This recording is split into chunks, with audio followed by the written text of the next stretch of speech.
Chapter 1006. Big Brother, what should we do? In a stronghold, dozens of people surrounded the one-eyed man, looking anxious.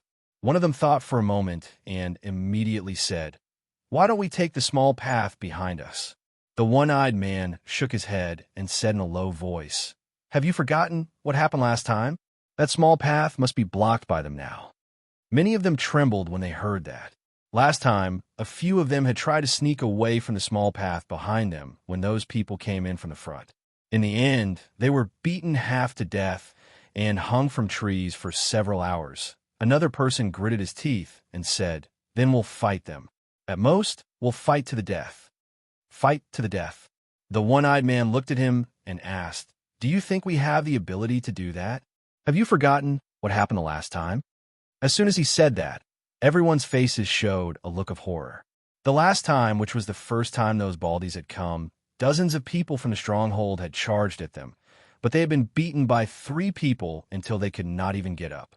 Their fists and feet were so fast that they could not even see them clearly. The baldies were not the scary ones, but the people they had brought with them. They could not beat them, nor could they run away. What else could they do? Wait for death? Don't panic. The one-eyed man said in a low voice, "If they want to rob us, it doesn't depend on what they want, but what we have.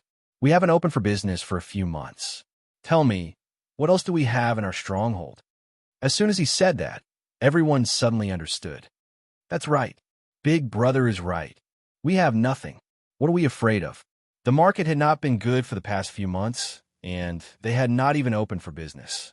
In the past month, the government had been suppressing the bandits, so they did not dare to act rashly. Now that the stronghold was about to run out of food, and there was not even rice in the porridge they ate every day, what did they have to be afraid of? Those people could not rob them, but they would not rob them, right? After dealing with them twice and exchanging information with their peers nearby, they already knew that these baldies were very principled. They only robbed and did not kill. If they obediently handed over their belongings, they would not even hurt them. The stronghold was poor and did not have anything, so they could not be blamed. Big Brother was Big Brother after all. He saw through the essence of the matter at a glance. The bandits immediately felt a sense of respect for the one-eyed man. The one-eyed man looked at the crowd and said in a deep voice, "Keep your eyes open later. If anyone causes trouble for me, they will be punished according to the rules of the stronghold. People inside, listen up. You've been surrounded. Put down your weapons and surrender immediately. Don't resist. Fight for leniency." Outside the village, a baldy looked at another baldy who was holding a paper tube and said enviously, "You've been shouting for a while. Can you let me shout for a while?" All right. The baldy handed the paper tube to his companion and shook his head. "Look at your useless look, Lee." Baldy took the paper tube and took a deep breath. Just as he shouted out a single word, the village gate opened from the inside. His face flushed red as he clutched his chest. Fine beads of sweat appeared on his forehead, and his eyes looked like they were about to spit fire. Dozens of bandits stood in 2 rows and walked out of the stronghold. The one-eyed man who was walking in front turned his head and looked behind him. Everyone immediately bowed and said loudly, "Greetings, Big Brothers."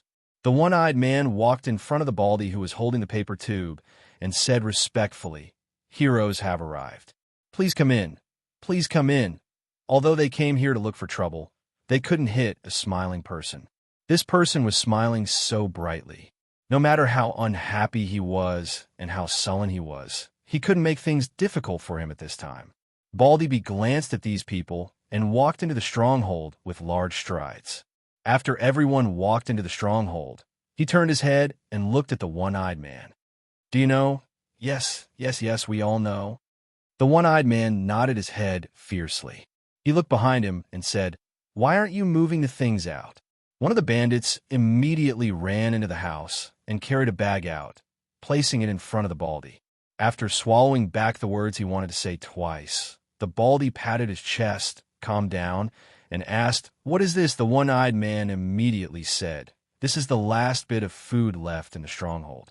If you don't mind, please accept it. We haven't eaten for a few months. Life has been hard. There really isn't anything to show filial piety to you. The baldy gasped a few times, stared at him, and said angrily, "Shut up. From now on, you're not allowed to speak." "Why?" The one-eyed man wanted to ask why, but when he saw the baldy start to turn around and draw his sword, he immediately shut his mouth. At this moment, there were already a few people who came back from patrolling the stronghold. They shook their heads and said, "There really isn't anything. There isn't anything." The baldy narrowed his eyes at the one-eyed man and said, "Don't we still have them?" Seeing the baldy's lecherous gaze, the one-eyed man's heart skipped a beat, and he subconsciously covered his butt. "Big brother." He only said 2 words, and the baldy stared at his mouth with an unfriendly gaze. The one-eyed man was stunned, and the expression on his face became even more horrified. He quickly retracted his hand that was covering his butt and quickly covered his mouth. "Take them away." The baldy waved his hand. Immediately, someone walked forward and tied up all the bandits, including the one-eyed man, with ropes. The baldy looked back at them and said, "It doesn't matter if you've taken the wrong path. If you turn over a new leaf in the future, you'll still have a chance to turn over a new leaf." He walked out of the house, turned back, and said, "Move to the next hill." The results of the bandit extermination in Shuzhou were gratifying. The speed and thoroughness of the extermination were unprecedented. Within 2 months, there were no traces of bandits within the borders of Shu province. It was as if the bandits had vanished into thin air, never to be seen by the people again. Some said that they had forsaken evil for good. Some said that they were driven deep into the mountains to be fed to the wolves. Some even said that they had escaped to the fringe and reclaimed their territory. No matter what happened to them, ever since the founding of the Jing Kingdom, the banditry that had plagued Shu State for decades had finally been completely eradicated. When he first arrived in Shu State, His Royal Highness King Jing, who was deeply loved and respected by the people, strictly enforced the governance of the officials and eliminated the bandits. He single-handedly opened the curtains to a new era. Deep in the fringe, in a mountain somewhere, dozens of houses were scattered all over the place. A man hurriedly ran into one of the houses and said in a panic, "Your Highness, bad news. Bad news." Inside the house, 2 men were chatting and drinking. The man on the left frowned and looked at him, asking, "What's the matter?" "Your Highness, the people we left in Shuzhou have all been uprooted by the authorities. Not a single one is left." "What?" The man stood up abruptly and blurted out, "How is that possible? Did they find out?" Although he had escaped from Shuzhou back then, he had still left a backup plan there. Many of his subordinates had disguised themselves as bandits, and other than a few trusted aides, no one else knew about this. There were as many bandits in Shuzhou as there were hairs on a cow. How could those people be eliminated? "I don't think so." The servant shook his head and said, "This subordinate has also just found out that the 7 counties of Shuzhou have carried out a thorough bandit extermination a few days ago. In just 2 short months, almost all of the bandits in Shuzhou have been wiped out." "Really?" The man was puzzled. He then turned to look at the man beside him. The man was also puzzled. He murmured, "Impossible. It's impossible that no one reported such a major event." The man looked at him and asked, "When was the last time you came into contact with the believers in Shuzhou?" 3 months ago," the man replied. His expression changed slightly as if he had thought of something. It was almost unheard of to have no contact with the believers for 3 months. To think that the bandit extermination campaign was so thorough. The man beside him had a gloomy expression. He had done bandit extermination before and knew how difficult it was. He asked, "Who is so capable?" The servant raised his head and looked at him. He licked his lips and slowly said, "Jiang of Silla." "Jiang of Silla?" The man was startled. He looked even more puzzled. "Who is Jiang of Silla?" Chapter 1007. Shu Province was the territory of the Jing Kingdom. This Jiang of Silla, who came to Shu Province to exterminate bandits, was naturally a prince of the Jing Kingdom.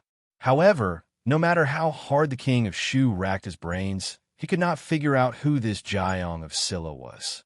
He knew King Qi, King Xin, King Jin, King Ning. He knew all the princes of the Jing kingdom, except for this Jiang of Silla.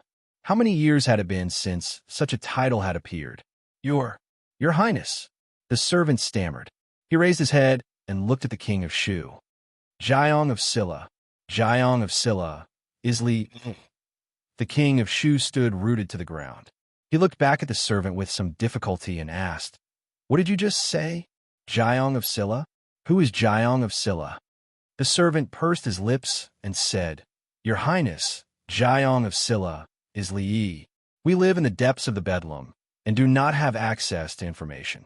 That Li Yi was conferred the title of Jiang of Silla a few months ago. Jiang of Silla, Jiang of Silla. The king of Shu revealed a shocked expression. Then he became a little crazy. Jiang of Silla, Li Yi. What right does he have? What right does he have to be Jiang of Silla? Are all the courtiers dead? Are all the members of the royal family dead? How could they let such a ridiculous thing happen? The servant panicked and immediately said, "Your Highness, please calm down." After a long time, the king of Shu finally regained his composure. He lowered his voice and asked, "He is already Jiang of Silla. Why did he come to Shu province?" The servant opened his mouth and said, Your Highness, this." The king of Shu looked at him and said furiously, "What are you stuttering about? Speak." The servant lowered his head and slowly said, Shuzhou is the fief of Jiang of Silla. He has now occupied our former prince's mansion. The first thing he did when he came to Shuzhou was to reorganize the government and vigorously eliminate the bandits in Shuzhou. Shu Prefecture is now his fief, and he even occupied Ai's mansion.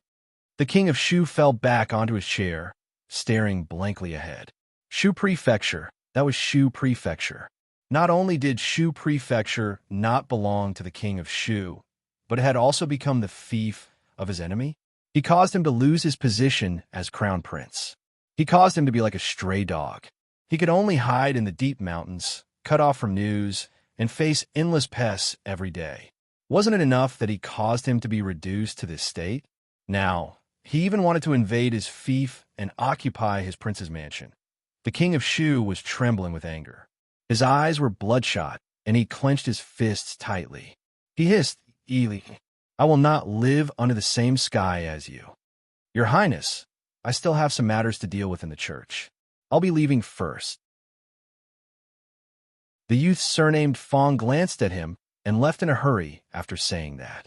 He had no time to care about the matter between the king of Shu and Li.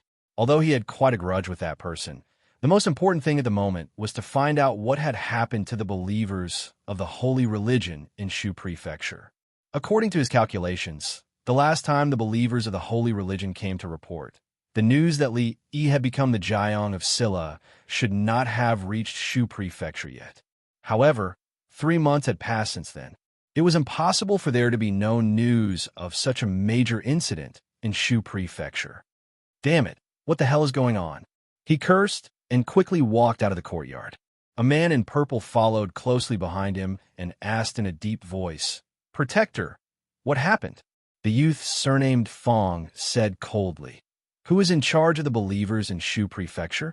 Ask him to come and see me immediately." A moment later, a man in blue knelt in front of him and said in surprise, "Protector, I also found something strange about this matter and was about to go to Shu Prefecture to check it out. The bandits in Shu Prefecture had almost been eliminated. Although there were still some that had slipped through the net and it was difficult to catch them all, it was not a big deal. Even the capital could not maintain absolute security. The daily affairs of Shu Prefecture were handled by the newly appointed provincial governor, Chen Chong. There was no need for him to worry about everything. In terms of governance, there would not be too many problems in a short period of time. The bandits that had been eliminated in the past few days were all sent to the fringe to pave the way. According to Li Yi's plan, he wanted to completely open up a trade route in the fringe. The Qi Kingdom suppressed trade. If the merchants traveling between the two countries passed through the prefectures, they would have to pay exorbitant taxes and various fees every time they reached a destination. It was enough to make them lose all their money. That was why so many merchants were willing to take the risk to pass through the fringe instead of using the official roads of the Qi Kingdom. Of course, the premise of all this was to completely solve the problem of chaos in the fringe. This matter had not reached the most urgent point yet, so there was no need to rush it.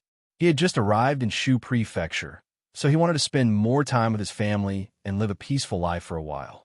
Recently, Mississippi Liu had been busy opening up the new territory of the Liu League. Rui and the others spent their days chatting, playing cards, and doing needlework. There was nothing important to do. Ruoqing was quiet and indifferent, but in fact, she could not stay idle. She would get sick if she stayed at home for a long time. Therefore, when she proposed to manage the brothel in Shu Prefecture, Li Yi agreed after a short consideration. He had just sent Ruoqing to the brothel. When he walked out of the room, he saw a young man sweeping the floor in the courtyard with a broom. In this day and age, the person who swept the floor was not necessarily a cleaner. It could be a grandmaster who had nothing better to do. It could also be a provincial governor who held a high position, or a core figure of a religion who controlled countless followers. Li walked over and said, "You must be Su Zheng." The young man heard the voice and looked up at him. He did not say anything and lowered his head to continue sweeping the floor. The fact that he did not deny it was equivalent to a direct admission. Li Yi sat down at the stone table in the courtyard and continued to ask, "Have you taken over all the followers of the holy religion in Shu Prefecture?" The young man said lightly, "This is the secret of the holy religion. If you want to know, you can ask the queen. Without the permission of the queen, I will not tell you a word. You have already told me that you are Su Zheng." The young man looked at him and did not say anything this time. Li Yi threw a sign on the table and asked, "Can you tell me now?" Su Zheng looked up and the expression on his face froze. The blue dragon token. He was very familiar with the holy religion. He recognized at a glance that it was the blue dragon token of the holy religion. It was held by the blue dragon ambassador, whose status was only below the two queens. However, this blue dragon ambassador was elusive. Even his existence was a mystery in the holy religion. But it did not mean that he did not recognize the blue dragon token. The holy church was now split into two. The other side had a concubine and an emissary. They had thought that it would be difficult for them to help the concubine unify the holy church with only one concubine. However, they did not expect that the mysterious left emissary of the green dragon, whose position was even higher than the right emissary, had always been by their side. After coming to his senses, Su Zheng put down the broom and bowed respectfully. "Greetings, left ambassador." He put away the token and said, "Can you tell me now?" Su Zheng nodded and said, "After coming to Shu Prefecture, I have taken over all the followers of the holy religion here and got a lot of information from them." "Tell me about it." "The other queen is now in the Qi Kingdom. She seems to be involved in the fight for the throne. The holy religion is supporting the first prince in the Qi Kingdom. But there are more courtiers in the imperial court who are leaning towards the third prince. The situation is grim. The right ambassador has brought a group of core believers to the fringe to recruit bandits to strengthen the holy religion's influence." Su Zheng looked at Li Yi and said, "And there is another unexpected news." Li Yi looked at him and waited for him to continue. Su Zheng continued, "The king of Shu is also in the fringe and has close ties with the holy religion. After the king of Shu escaped, there was no trace of him in the entire Jing kingdom." Li guessed that he must have escaped to the fringe, but he didn't expect him to collude with the holy religion. Is he trying to use this influence to turn the tables? Su Zheng looked at him and thought for a moment before saying, "To stabilize the followers, I need to borrow the left ambassador's green dragon token." Li Yi casually threw the token to him. Su Zheng paused and said, "There is one more thing. Some of the followers in Shu Prefecture are living in hardship. In order to spread the queen's grace and help them, we need a lot of silver. You can discuss this matter with her ladyship." Ruoqing was actually the head housekeeper of the family. Although the Li family was a large family with businesses all over the Jing kingdom, Li Yi hadn't seen silver for a long time. Before leaving, Li Yi paused and turned to look at him. He asked, "What is the purpose of all this?" "There's only one queen in the holy religion, Su Zheng looked at him and said solemnly, "To help the queen unify the holy religion." Chapter 1008. Assist the Empress in unifying the holy religion. When Su Zheng said this, his expression was solemn, as if he was taking an oath. Li Yi nodded. Comrade Su Zheng was a good comrade, worthy of being put in an important position. After liberation, no, after unification, he should be promoted. At the very least, he should be given a position as an emissary. Unifying such a large, holy religion seemed as difficult as ascending to heaven, but it was actually very simple. Taoist nun was the only obstacle. As long as she was removed, the whole holy religion would be at their fingertips. They were the ones who spread the news that Ruoqing was the Empress of Heaven. Now, all the disciples knew that there were two empresses in the holy religion. One of them was actually not the Empress of Heaven. There is only one Empress of Heaven. The previous matter was just a joke that the Empress of Heaven was playing with them. This was a contradiction, a slap to their own faces. A monarch must not joke, and the Empress must not joke. If she violated this rule, the Empress would lose her credibility, and the huge force they had painstakingly built would collapse. This was not what Li Yi wanted to see, nor was it what Taoist nun wanted to see. Therefore, the big goal of unifying the holy religion could be replaced by a small goal. Getting rid of that Taoist nun, Su, who had recently gained some enlightenment, was very willing to do this. The only problem was that Taoist nun was far away in the Qi kingdom, so it was not convenient to do it. However, there was no need to be anxious. Li believed that they would meet again one day. He even had a premonition that he and the king of Shu would meet soon.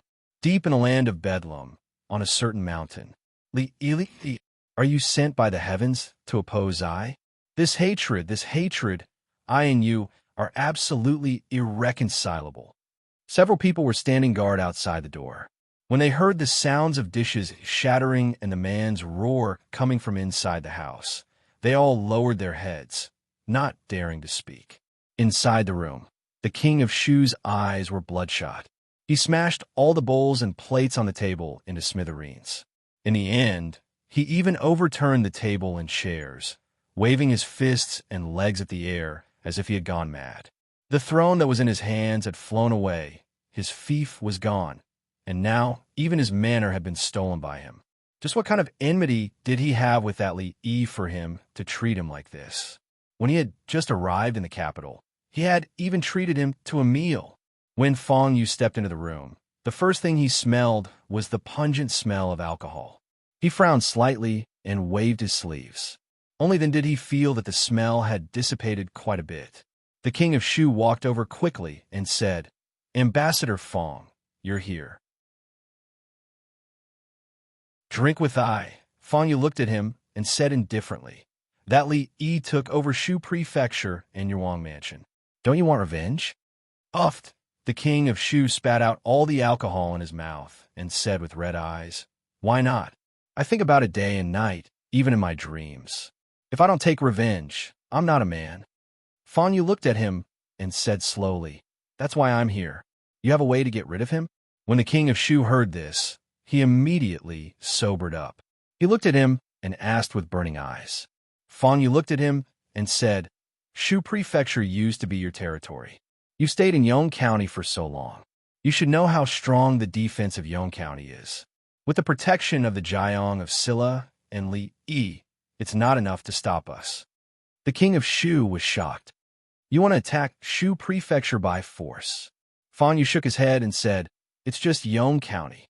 The king of Shu frowned and said, "Although we can indeed shake Yong County if we work together, do you know how many people we'll lose?" Fong Yu nodded and said, "That's why we can't just rely on us." The king of Shu thought for a moment and asked tentatively, "You mean those people, those Baldies?" The Baldies he mentioned were the rising stars of the fringe. Of course, although he had been in the fringe for a shorter period of time than them, the Holy Church had been rooted in the fringe for more than a decade. In just 2 years, those people had swept away all the bandits in a radius of dozens of miles. Now, Even the forces of the holy religion in the fringe were no match for them. Of course, it wasn't that their strength was completely useless to them. At least, due to their influence, many small groups of bandits had joined them in the past 2 years. This had indirectly strengthened the fringe's strength. In the fringe, it was normal for there to be friction between the major forces. After several confrontations, they had won some and lost some, so they had formed quite a grudge with each other. Fong Yu nodded and said, "They have developed rapidly in the past 2 years. Now, their strength is even greater than ours. If they are willing to help us, it won't take much effort to take down a mere Yong County." But why do they want to help us? That depends on what they want. Silver or men. We'll give them whatever they want. The king of Shu pondered for a moment, and his eyes began to shine brighter and brighter. Although those baldies were detestable, they couldn't be compared to Li Yi. As long as they were willing to cooperate with him, he didn't mind giving them some silver and men. Moreover, the holy religion still had many believers in Shu Prefecture. When the time came, wouldn't that Li Yi fall in his hands? At that time, he would definitely make him beg for death, but be unable to do so. Fong Yu's eyes flickered, and he said slowly, "This matter can't be rushed. Send someone to negotiate with them first and see what they will offer." The king of Shu nodded vigorously and said, "I'll send someone right away." The two talked in secret for a while more before Fong Yu walked out of the room. A man in purple followed behind him. After walking for a long distance, the man asked, "Won't working with this idiot spoil the plan?" "It doesn't matter," Fong Yu said, shaking his head. "He's very familiar with Yong County. Perhaps he'll be of great use when the time comes. However, the most important thing is those people. Go there and negotiate with them." The man in purple nodded and said, "I understand." Fong Yu looked up at the layers of mountains, and a trace of darkness appeared between his brows.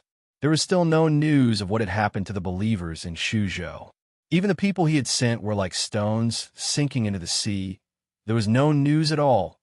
Was this Li Yi's doing again? Wang Wei sat in his room and habitually rubbed his bald head. He looked at a similarly bald woman bustling about in the room, serving tea, and a sense of pride welled up in his heart.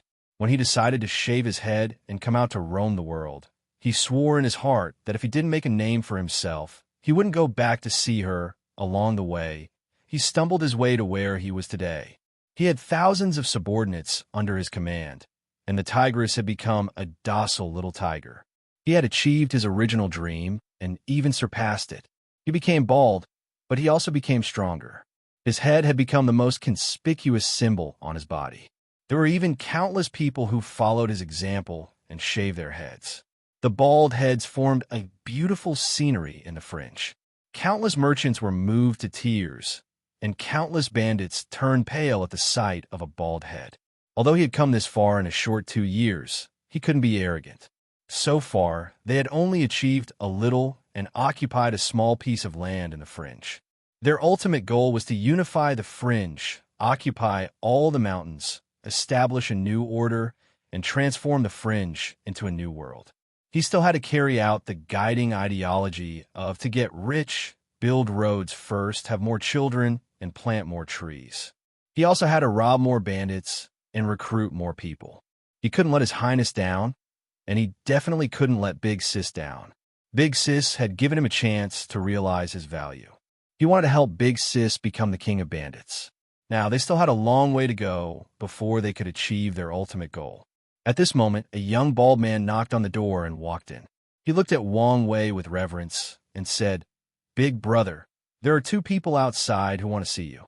Wang Wei scratched his head and said, "Let them in."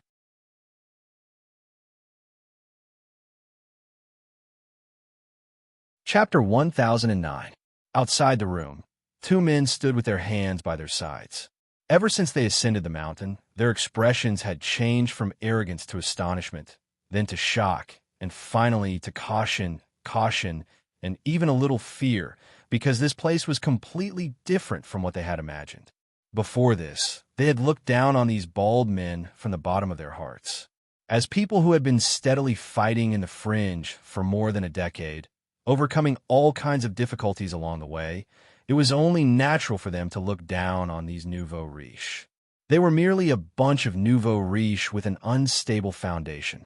Their rapid rise would eventually fade away like a meteor. In the fringe, there was no shortage of such things. Moreover, since ancient times, it had always been those with more hair looking down on those with less hair, and those with hair looking down on those without hair. But after ascending the mountain, what they saw completely erased the contemptuous thoughts in their hearts. The top of the hill was flattened, and the ground was paved with bluestone. There were rows upon rows of houses and rows upon rows of shops. Just now, they had actually passed by a school. Damn it, they had never heard of a school in a bandit stronghold. What are they learning? How to rob and rob. If these things could be learned, then wouldn't they be able to find the reason why these bald men rose so quickly? Putting everything else aside, just the environment here was more than a level better than theirs. It could even be said that one was in the sky and the other was on the ground. One was a simple thatched hut, and the other was a luxurious wooden hut. One could imagine how comfortable these people slept when they were bitten by mosquitoes in the thatched hut. One was a muddy ground that would turn into a muddy puddle when it rained, while the other was a bluestone street where every stone was about the same size.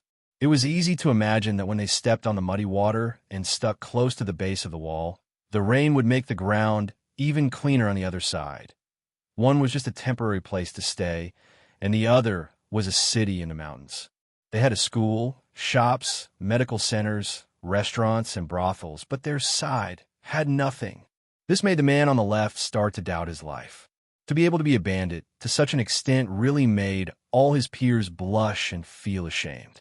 Humans couldn't be compared with each other, and even more so with thieves. As for the slightly older man on the right, his expression changed from indifference to solemnity. Among the people he met along the way, there were 3 whom he couldn't see through, and they even gave him an extremely dangerous feeling. Experts on the heaven list. The strength of those 3 people was definitely enough to enter the heaven list. In fact, their ranking on the heaven list would not be low. Where on earth did those baldies gather so many martial arts masters? Of course, this was a good thing for them as well, and it was sufficient to greatly increase their chances of accomplishing that great matter. The premise was that they were willing to work together. At this time, a young bald man walked out from a house in front of them and said lightly, "You can go in." The 2 of them walked into the room, and the first thing they saw was a man and a woman, both bald. Men were born valiant, and women were even more valiant. The bald woman glanced at them and walked out on her own. The older man cupped his hands towards the bald man and said, "Are you Commander Wong?" There was a tinge of respect in his tone. It was respect for the strong. Although the bald man in front of him wasn't strong, he had the power to shake the foundation of the holy religion in the fringe. "That's me." The word Commander Wong made Wong Wei's heart burst with joy. When he looked at the 2 of them again, he immediately felt that they were pleasing to the eye. He glanced at the 2 of them and asked, "Were you sent by that Fong guy?" The middle-aged man nodded. "Yes." "Did that Fong guy ask you to come over and surrender?" Wong Wei looked at them, nodded, and said, "It's not that I want to say this, but you should have done this a long time ago. You also know that with our strength, destroying you is as easy as pinching an ant to death. Since ancient times, a wise man submits to circumstances. These days, there have been many bandits who came to surrender. Although you came a little late, you are still tactful. Little 6, come, take them to register." The middle-aged man was startled and hurriedly said, "No, no, no. Commander Wong, you misunderstand. We're not here to surrender." "Not here to surrender?" Wong Wei's face hardened, and he said angrily, "If you are not here to surrender, then why are you looking for me? Do you know that this commander is very busy and has many things to deal with every day? I don't have the time to talk nonsense with you." Next, the middle-aged man immediately stepped forward and said, "We are here to do a big business with Commander Wong." Wong Wei shook his head and said, "If you want to do business, go find those merchants. We don't do business, we only steal business." The middle-aged man continued, "If this business is done, Commander Wong can have as much silver as you want and as many people as you want." Wong Wei stood up and said loudly, "Little 6, what are you waiting for? Hurry up and serve them tea." They didn't lack silver, but they didn't want what they had. What they lacked the most was manpower, labor. Since they had silver and people, why couldn't they sit down and talk it out? The middle-aged man was finally relieved. He was worried that these people wouldn't listen to him. As long as they wanted something, he was confident that he could complete the task given to him by the protector. Wang Wei looked at them and smiled. He said, "Tell me, what kind of big business is it? We will join forces to attack Yong County and capture Jiang of Silla." The middle-aged man looked at him and said in a deep voice, "After attacking Yong County, you can rob as many people and as much silver as you want. We only want Jiang of Silla. Attack Yong County and capture Jiang of Silla?" Wang Wei gave a look to the young bald man behind the two men. The bald man immediately retreated and closed the door. Wang Wei looked at them and asked, "You want a rebel?" The middle-aged man looked at him and asked, "What Commander Wang is doing now, isn't it also a rebellion?" Wang Wei shook his head and said, "With just a few of us, we are still far from rebelling." The middle-aged man said, "We only plan to attack Yong County, not all the way to the capital. After we are done, we will immediately return here. As long as we enter the land of chaos, we will be invincible. What is there for Commander Wang to worry about?" Wang Wei glanced at him and said, "In that case, why do we need to cooperate with you? It is just Yong County. We can attack it ourselves." The middle-aged man smiled and said, "We have spies in Yong County. When the time comes, we can work together. If it is just you, although you can do it, I think Commander Wang won't be willing to bear the loss, right?" "So there are spies." Wang Wei thought for a moment and said, "Let me think about this." The middle-aged man nodded and said, "This is a serious matter. It should be so. However, how long does Commander Wang need to think about it?" "About an hour." Wang Wei stood up and sent the two out. He said to the young bald-headed man waiting outside the door, "Little Six, show these two guests around first. Also, call the other leaders over." The young bald man nodded and extended his hand to the two men. "Two guests, this way, please."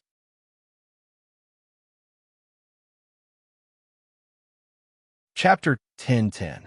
Not long after, three people pushed open the door to Wang Wei's room. The man walking in front said, "I heard that Fong sent someone over. What's going on?" "We'll talk about this later." Wang Wei looked at his thick hair and felt angry. He waved his hand and took out a deck of poker cards from the drawer. He said, "It's not easy to stay here for an hour. Let's play cards. I want to win back all the money I lost last night." The man with thick hair curled his lips and said, "You want to win back your money? Don't lose all your wife." Wang Wei snorted coldly. "If I dare to lose, do you dare to take it?" Thinking of the bald woman with two sledgehammers, the middle-aged man's expression changed. He said repeatedly, "I don't dare to take it, I don't dare to take it. You'd better find someone else." 2 hours later, the two of them were led around the place. When they walked back, their emotions were even more turbulent than before. In a land of chaos, one could hear authentic Beijing opera, drink authentic liquor, and eat authentic beggar's chicken. If one could sleep with an authentic girl instead of a trap, how could the land of chaos compare to any prosperous town in the Jing Kingdom? When they walked to the door, they saw Wang Wei pushing the door open and walking out. Seeing Wang Wei's gloomy face, the middle-aged man's heart immediately jumped. He asked, "Commander Wang, what's your decision?" "Damn it, I'll cut off my hand if I play cards again." Wang Wei scolded with a sullen face. The middle-aged man was puzzled. "What did Commander Wang say?" Wang Wei looked at him and said, "I said, if this deal is done, what do you want?" The middle-aged man's heart skipped a beat. He looked at him and asked, "Then Commander Wang means, your proposal is very good. We accept." Wang Wei smiled and patted him on the shoulder. He said, "It's a pleasure to work with you." The purple-clothed emissary was finally relieved. He also smiled. "It's a pleasure to work with you." After bidding farewell to the bald men and returning to the stronghold, the purple-clothed emissary saw Envoy Fong and the King of Shu already waiting in the room. "How'd it go?" the King of Shu asked.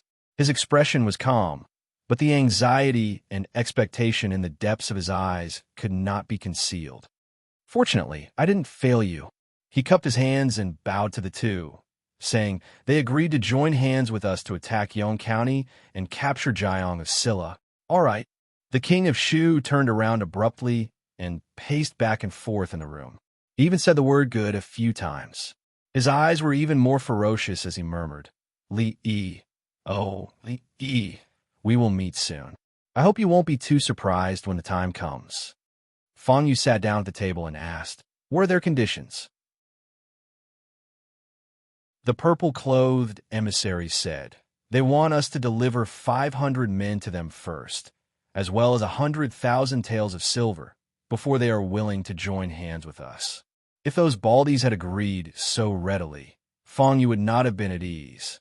He would have been worried that there was a trap. However, after hearing their conditions, he felt much more at ease. Of course, when it came to discussing conditions, it was naturally impossible to make a firm offer. He thought for a while and said, tell them that we can only give them 250 men and 50,000 taels of silver. I think this is enough to show our sincerity. They did not lack manpower. In addition to the elites of the holy religion, there were also many bandits who had sought refuge with them in the past 2 years. He did not care about a few hundred people. 50,000 taels of silver was not a small amount. However, he knew that as long as they could conquer Yong County, the return would be 10 times or even 100 times more. Naturally, he could not be stingy with money at this time. The purple-clothed emissary bowed and said, yes, I will send someone to reply. There is no hurry for now. Fang Yu shook his head and said, this back and forth will take up a lot of time. Let's discuss the details first. The purple-clothed emissary nodded. Then he thought of something and said, when I went there this time, I found one thing. We still underestimated the strength of those people. Oh? Fang Yu turned to look at him. Among those people, there are many experts. Some of them even have the strength to enter the heaven list of martial arts experts. If we had fought them head-on, I'm afraid we would have suffered great losses. This is also a good thing. Fang Yu touched his chin and said, if we can all join our holy religion, then the fringe will be easily obtained. If we can also use those people in the north, then the strength of our holy religion will also increase by leaps and bounds. Whether it was those baldies or those lunatics in the north, they could not afford to provoke them now. Fang Yu collected his thoughts. The most important thing now was to capture that Jiang of Silla, Li Yi, and force him to reveal the secret of Tian Fa. At the same time, he could also find out what happened to the believers in Shu province. If they could swallow the huge assets of the Li family, they would not have to worry about money in the future. They would be able to recruit more believers, and Her Highness would be very happy. 500 people, 500 mouths. That's too much. But they can't just give us 250. It's inauspicious. Ask them for 10 more people. 100,000 taels of silver. 100,000 means 100,000. Not one copper coin less. If they're willing to cooperate, then cooperate. If not, then scram. In a newly built Jiang of Silla residence of the Li family in the capital, Li Yi held a piece of paper in his hand. He looked at it and said, and they asked when you're going to make a move? What do you think about before the new year? Before the new year, everyone is preparing for the new year and is not very vigilant. It is a good time to make a move. After we succeed, we can still have a fat new year. We should help them to the end. Should we also help them plan their route? After a while, Wang Wei touched his bald head and grinned. All right, then I will reply to them. After Wang Wei left, Chun Shon walked over and said, the thing that the king of Shu regrets the most in his life is that meal he treated you to that day. Li Yi did not know whether the king of Shu regretted it or not, but he himself was quite regretful. He had wanted to live a carefree and happy life with his family in the capital. Who would have thought that just a meal would cause him to offend the king of Shu, the prime minister's residence, the Chui family, and the king of Shu and the Chui family's many lackeys in the capital, step by step? He was forced to this road of no return by them. He had to protect himself and move forward all the way. Now, not only could he not turn back, he could only leave the capital and hide in this poor and remote Shuzhou. He even had to temporarily borrow someone else's place to stay. Such a miserable experience made his heart ache just thinking about it. From the moment you entered the capital, I began to pay attention to you. I saw you defeat the Qin family, the Chu family, the king of Shu, the Chui family, and even our Chun family fell at your hands. Chen Chong sized him up and shook his head. I really can't understand how someone as mediocre as Li Minghan could give birth to such a monster of a son like you. Li Yi glanced at him and indifferently said, Provincial Governor Chun, don't you have any shame? Your Chen family has fallen, and you're blaming me? I wonder who was it that knelt before the previous emperor and confessed. As if thinking of something, he paused and looked at Chun Chong again. From the moment I entered the capital, why did you pay attention to me? Chen Chong waved his hand and casually said, Nothing much. I just wanted to see what the young hero that even His Majesty praised endlessly was like. Li Yi looked at him. Is that true? Chen Chong nodded. Every word is true.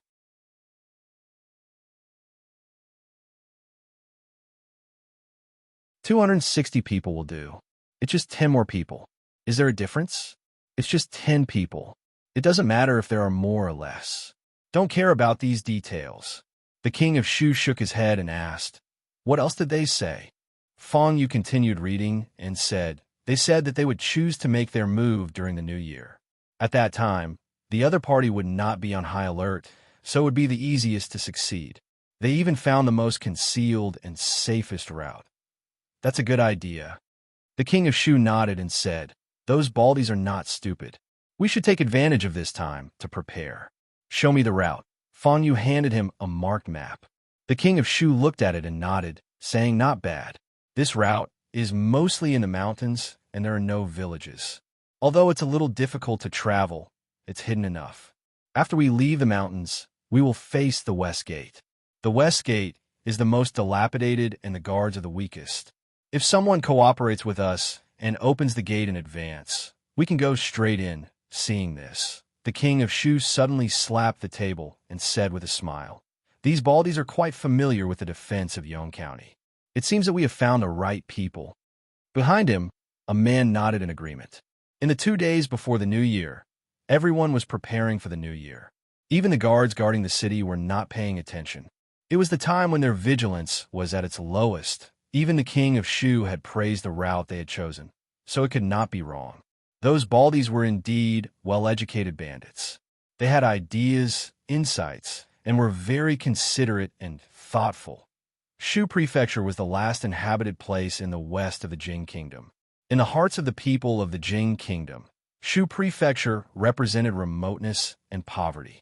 Because it was located at the border between the Jing Kingdom and the Qi Kingdom, those who did not know much about Shu Prefecture would always feel uneasy living there, as if the Qi Kingdom could attack them at any time. In fact, this was completely groundless fear. Shu Prefecture was adjacent to the chaotic land and had endless mountains.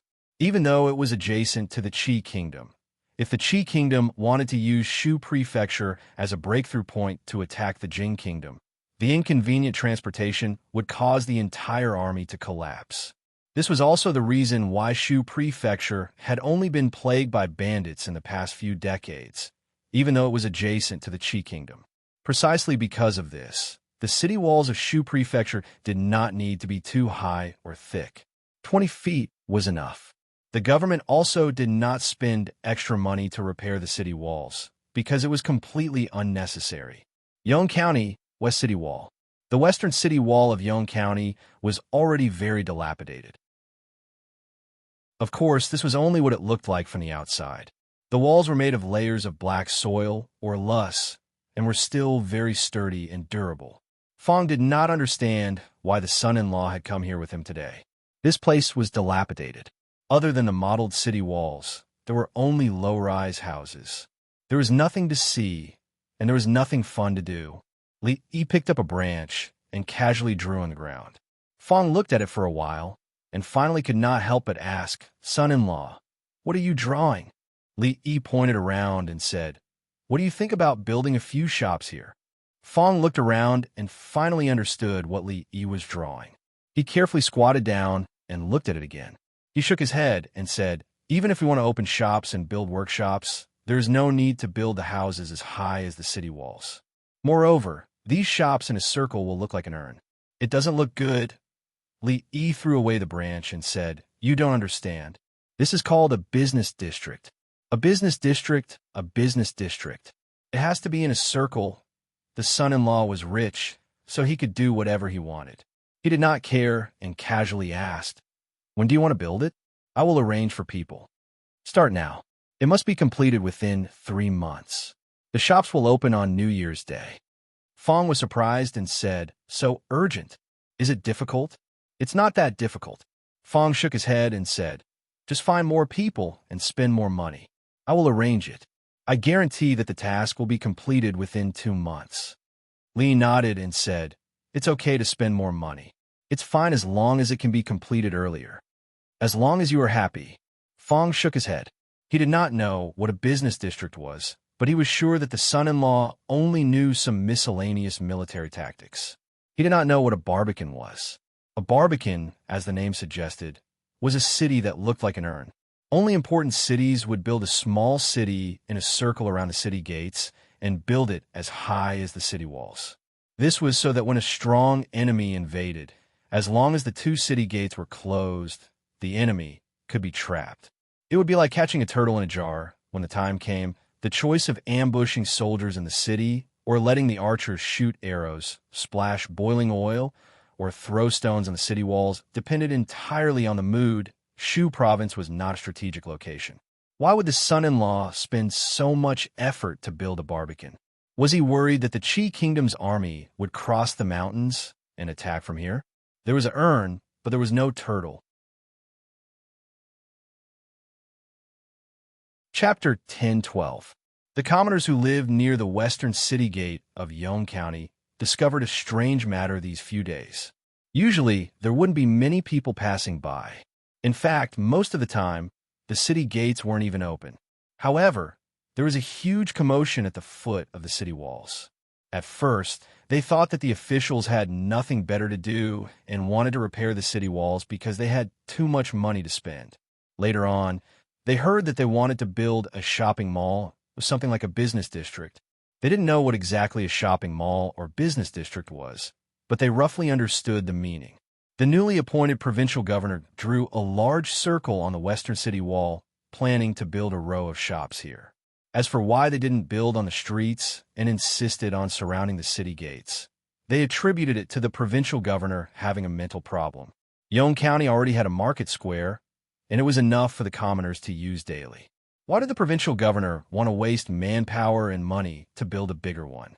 If this wasn't a mental problem, what was? But thinking about it carefully, it couldn't be said to be wasting manpower and money. After all, not only were the commoners not asking for money this time, those who came here to work could even receive 20 copper coins a day. That was 20 copper coins. To the commoners who only relied on farming for a living, it would take them a long time to earn it. This was like a copper coin falling from the sky. Coincidentally, it was the slack season now. If they didn't want to do such a good job, they would be as crazy as the provincial governor. For a period of time, the doorsill of the Yong County government office would be trampled by people every 2 days. The people who came were all commoners who wanted to work on the western city wall. After registering at the government office and being led by a bailiff, they would be able to receive 20 copper coins on the same day. The officials didn't reject any commoners who wanted to work. They would take in as many as they came. There was no helping it. The construction period was tight, and the tasks were heavy. Those shops had to be opened before the new year. Right now, there were only 3 months before the new year. In other words, they would need at most 2 months to finish the work. Otherwise, from the officials to the bailiffs, everyone would be punished. It was said that this was the idea of the newly appointed provincial governor Chun. The commoners were happy that they could earn money during the slack season, but the officials of Yong County didn't dare to say anything. They could only secretly curse that provincial governor Chun in their hearts. They had seen superiors who liked to cause trouble, but they had never seen one who could cause trouble like this. The officials and bailiffs of the workshops were responsible for supervising the construction of this project. Because they didn't have enough manpower, they had to borrow people from the other branches. Apart from the workers, the officials of the household were also having a hard time. They didn't know what was wrong with provincial governor Chun, but he wanted them to keep all the merchants in Shuzhou as much as possible.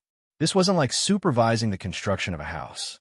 Without a silver tongue and perseverance, it was impossible to do this kind of work.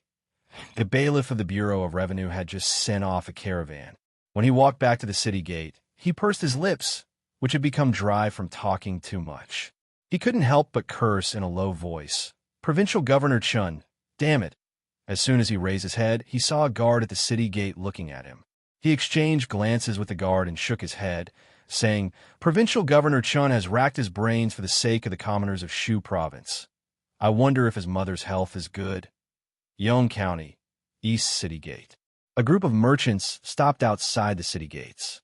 The leader of the group, a rich man, turned around and said to a bald man behind him, Brothers, thank you for your help along the way. The bald man waved his hand and said, There's no need to thank us. If you want to cooperate in the future, you can look for us. You know how to contact us, right? I know. The rich man nodded and said, When we return, we will look for you, brothers. The bald man nodded and waved his hand, saying, All right, see you later. Brothers, have a safe journey. After bidding farewell to the others, the rich man looked at the city gate of Yong County and couldn't help but smile. Ever since the fringe became easier to travel, they had to save a lot of money. According to the merchants they met on the way, the bandits in Shu Province had been completely eradicated.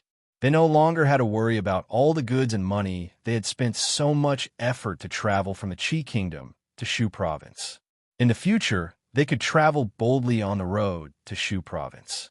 From a fringe to Shu Province, the people were good and the road was good. Whenever he saw the bald man, he would feel a sense of familiarity. This sense of familiarity immediately disappeared when he saw a man in a government uniform walking towards them. They could hide from the kingdom of Qi, but they could not hide from the kingdom of Jing. Shuzhou was a place that they could not avoid. The tariff here was so strict that it was enough to make many small merchants shrink back. Sir, the rich man smiled apologetically.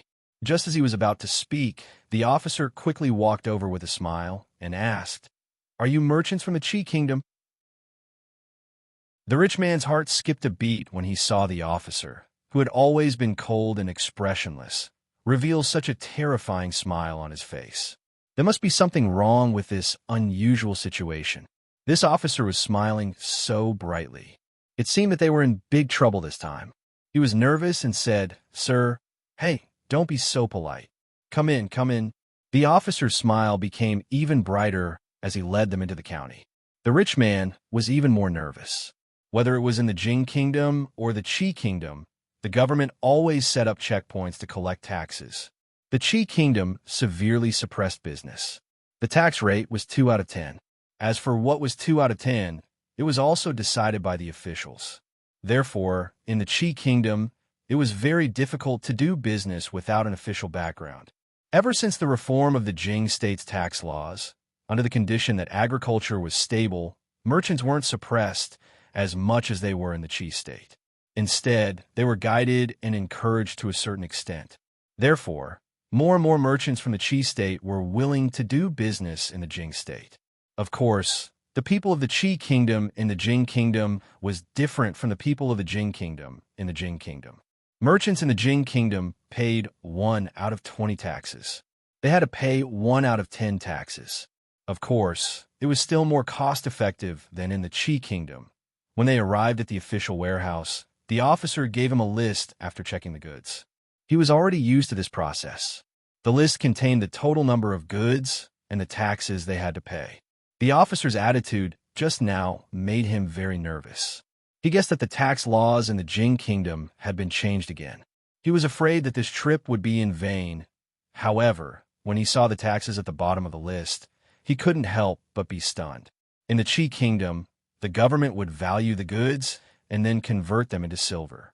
They would deliberately raise the price of the goods to increase the taxes of the merchants. In fact, the government everywhere did this. The only difference was that each was more black-hearted than the other. However, the number written on the list was more than half of what he expected. He had always paid more taxes. This was the first time that he encountered a situation where he paid less taxes. There was a trap, There must be a trap somewhere. Thinking of the officer's attitude, he was even more certain. This was a test. It must be a test. If he was greedy and pretended not to know about this and tried to deceive them, he might lose both his life and money this time. He looked at the officer and said with a serious face, "Your Excellency, we didn't hide any goods. These few carts are all we have. There's no problem with the valuation on the list. But the taxes. Your Excellency, could it be? Could it be possible that Your Excellency made a mistake in the calculation?" Looking at the officer's expression, he didn't wait for him to speak. He immediately said, "Of course, Your Excellency, please don't misunderstand me. I absolutely didn't mean to criticize Your Excellency. Please don't blame me."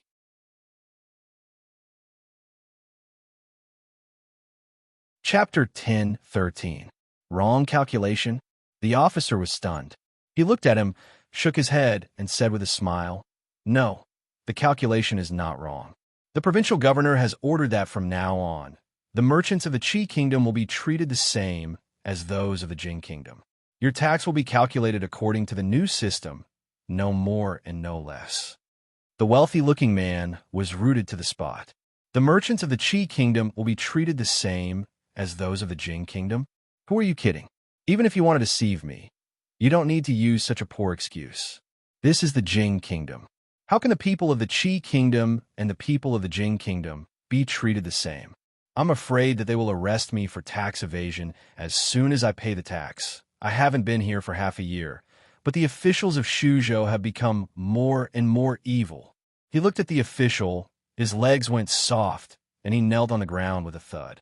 With snot and tears running down his face, he cried, "Sir, I beg you to let this lowly one go.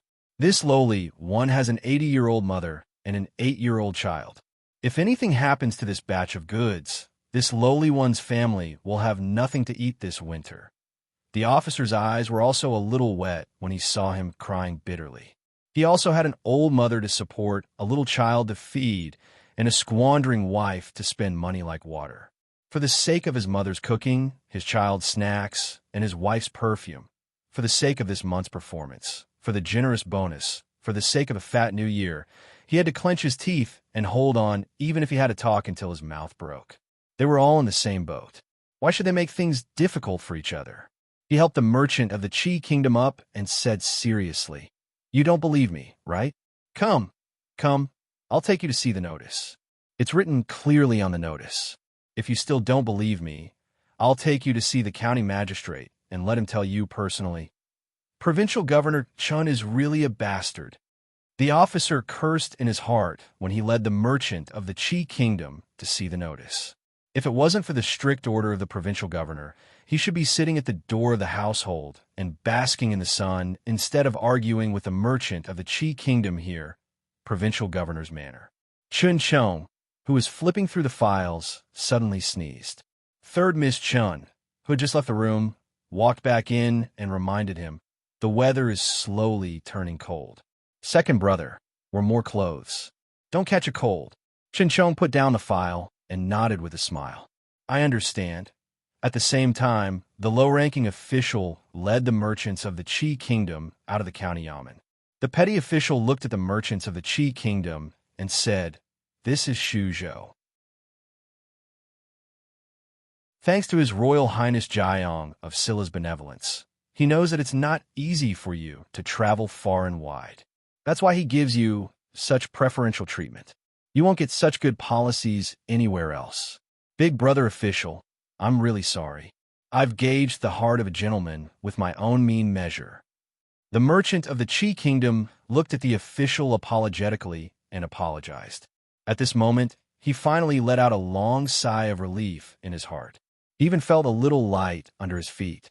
The fringe was no longer so chaotic. Shuzhou was no longer plagued by bandits. Even the officials of the Jing Kingdom treated the merchants as human beings and gave them so much convenience. Wouldn't their business get smoother and smoother in the future? "It's a small matter. The low-ranking official looked at him and asked, "Where are you going on this trip?" The wealthy-looking man smiled and said, "We're going to Qing Prefecture first. When the time comes, We'll turn to the water route to the capital and sell these goods. Then we'll buy some things from the Jing Kingdom and bring them back to earn some hard-earned money. Many merchants of the Qi Kingdom made money in the same way as them. They sold their goods at two different places and earned a price difference. The price difference was not to be underestimated. If they were lucky, the profit from this trip will be enough to make up for 2 whole years of their stay in the Qi Kingdom. They were in the cloth business in the Qi Kingdom, relying on the secret dyeing recipes passed down in their family. They had accumulated some family wealth. Initially, their business in the Qi Kingdom was doing well. However, ever since the high-grade cloth from the Jing Kingdom flowed into the Qi Kingdom and started to lead the fashion, their business was greatly affected. Left with no choice, they could only become a traveling merchant.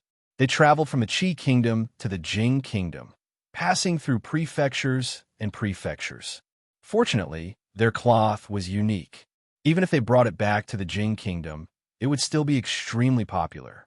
In the Jing Kingdom, they also had regular business partners. It's not easy for you to travel all over the country. The low-ranking official looked at him and said, "Since you'll be leaving in 2 days, it's fate that we've met. Why don't I treat you to a meal?" The merchant of the Qi Kingdom looked at the low-ranking official and suddenly felt tears welling up in his eyes.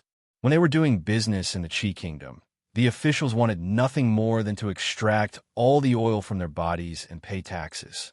However, when they were in another country, not only did the government voluntarily help them lower their taxes, the officials even wanted to treat them to a meal. Comparing the two, in the Shu prefecture, he actually felt like he was at home. He sniffed and looked at the low-ranking official. He said solemnly, "Don't. Thank you for your kindness. I'll treat you to a meal.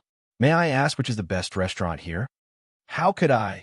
The low-ranking official shook his head and pointed diagonally across from the yamen. "That's it." The rich man raised his head and saw that diagonally across from the yamen, the words Rujia Restaurant were clearly visible on the plaque. In a private room on the second floor of the Rujia Restaurant, the two men chatted for a long time after 3 rounds of wine. The low-ranking official looked at the rich man and asked, "I heard from brother who that you've come this time to buy cloth and clothing from the Jing Kingdom. May I ask, are these things only available in Qing, in prefecture and the capital?" "That's not it." The merchant of the Qi Kingdom shook his head and said, "Brother Nya, you don't know this. Although other prefectures sell these things, we need a lot of them. You can only buy them in the capital, in Qing and prefecture." The low-ranking official shook his head and said, "The one who doesn't know is you, brother who. Let me put it this way. Whatever you can buy in Qing, in prefecture, and the capital, you can buy it in Shuzhou. Whatever you can't buy in Qing, in prefecture, and the capital, you can buy it in Shuzhou." The merchant of the Qi Kingdom was stunned. He asked, "Why is that?" "Of course it's because His Highness Jiang of Silla has come." The low-ranking official waved his hand and said, "Let's eat first. When we're done, I'll show you around, and you'll know." "All right, brother Nya, I'll drink to you first." "Cheers." After a while, the merchant of the Qi Kingdom stood at the western gate and looked at the crowd working in full swing. He asked in astonishment, "Brother Nya, what are you doing? Are you building the city walls?" "This isn't building the city walls." The low-ranking official shook his head and said, "Look, this circle of unbuilt buildings are all shops and workshops. They'll be finished in another 2 months. The higher-ups have said that this will be a shopping mall in the future. There are shops selling cloth, clothes, restaurants, cloth shops, and inns." He looked at the merchant of the Qi Kingdom and said, "Even you can rent a shop here. There are merchants from all over the world here. If you want to buy something, you don't have to travel all the way from Shuzhou to the capital. Whatever the capital has, you can find here. Is that true?" The eyes of the merchant of the Qi Kingdom lit up when he heard this. For merchants like them, if they could skip the trip to the capital, they would not only save time and travel expenses, but they would also greatly reduce the risk. If they calculated it carefully, they could save more than half of their expenses. Moreover, time was money. Saving time was making money. The time they had to go to the capital was enough for them to make several trips between Shuzhou and the Qi Kingdom.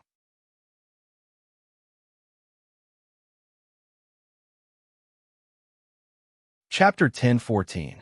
The merchant's eyes flickered as if he could already see mountains of gold and silver flashing before his eyes. He looked at the petty official and asked, "Big brother Nya, do you think I can run a shop here as well?" "First come, first served. You can reserve it after paying the deposit." The petty official looked at him and said, "Today is fine, but in a few days there might not be any space left." The merchant from the Chi Kingdom immediately said, "Thank you, brother Nya. Where can I pay the deposit?" "I'll go now." The petty official waved his hand and said, "No need to thank me. It's all because of the good policies." The merchant from the Chi Kingdom shook his head repeatedly. "If not for you, brother Nya, I would already be on my way to the capital. How could I encounter such a good thing? After paying the deposit, I'll reward you handsomely." There are still a few more to go for this month's sales. The petty official thought for a moment and said, "If you really want to thank me, introduce some of your merchant friends to me." After paying the deposit, the merchant from the Chi Kingdom came out from the registration area of the yamen. Once again, he bowed respectfully to the petty official and said seriously, "I can't thank you enough. If Brother Nya needs anything in the future, please don't hesitate to ask. I won't refuse. You're too kind." The petty official waved his hand and said, "Don't you want to buy cloth? I'll take you to the cloth workshop. I heard that the cloth workshop in the capital is the same one in our Shuzhou. Take a look first." The merchant from the Chi Kingdom cupped his hands and said, all right. I'll have to trouble Brother Nya again." As soon as he finished speaking, he suddenly heard the sound of an argument. "That's clearly my customer. How dare you fight with me?" "What do you mean by your customer? Who told you to walk so slowly? Your sales for this month are enough. Can't you let me have one? Who wouldn't want to live with money?"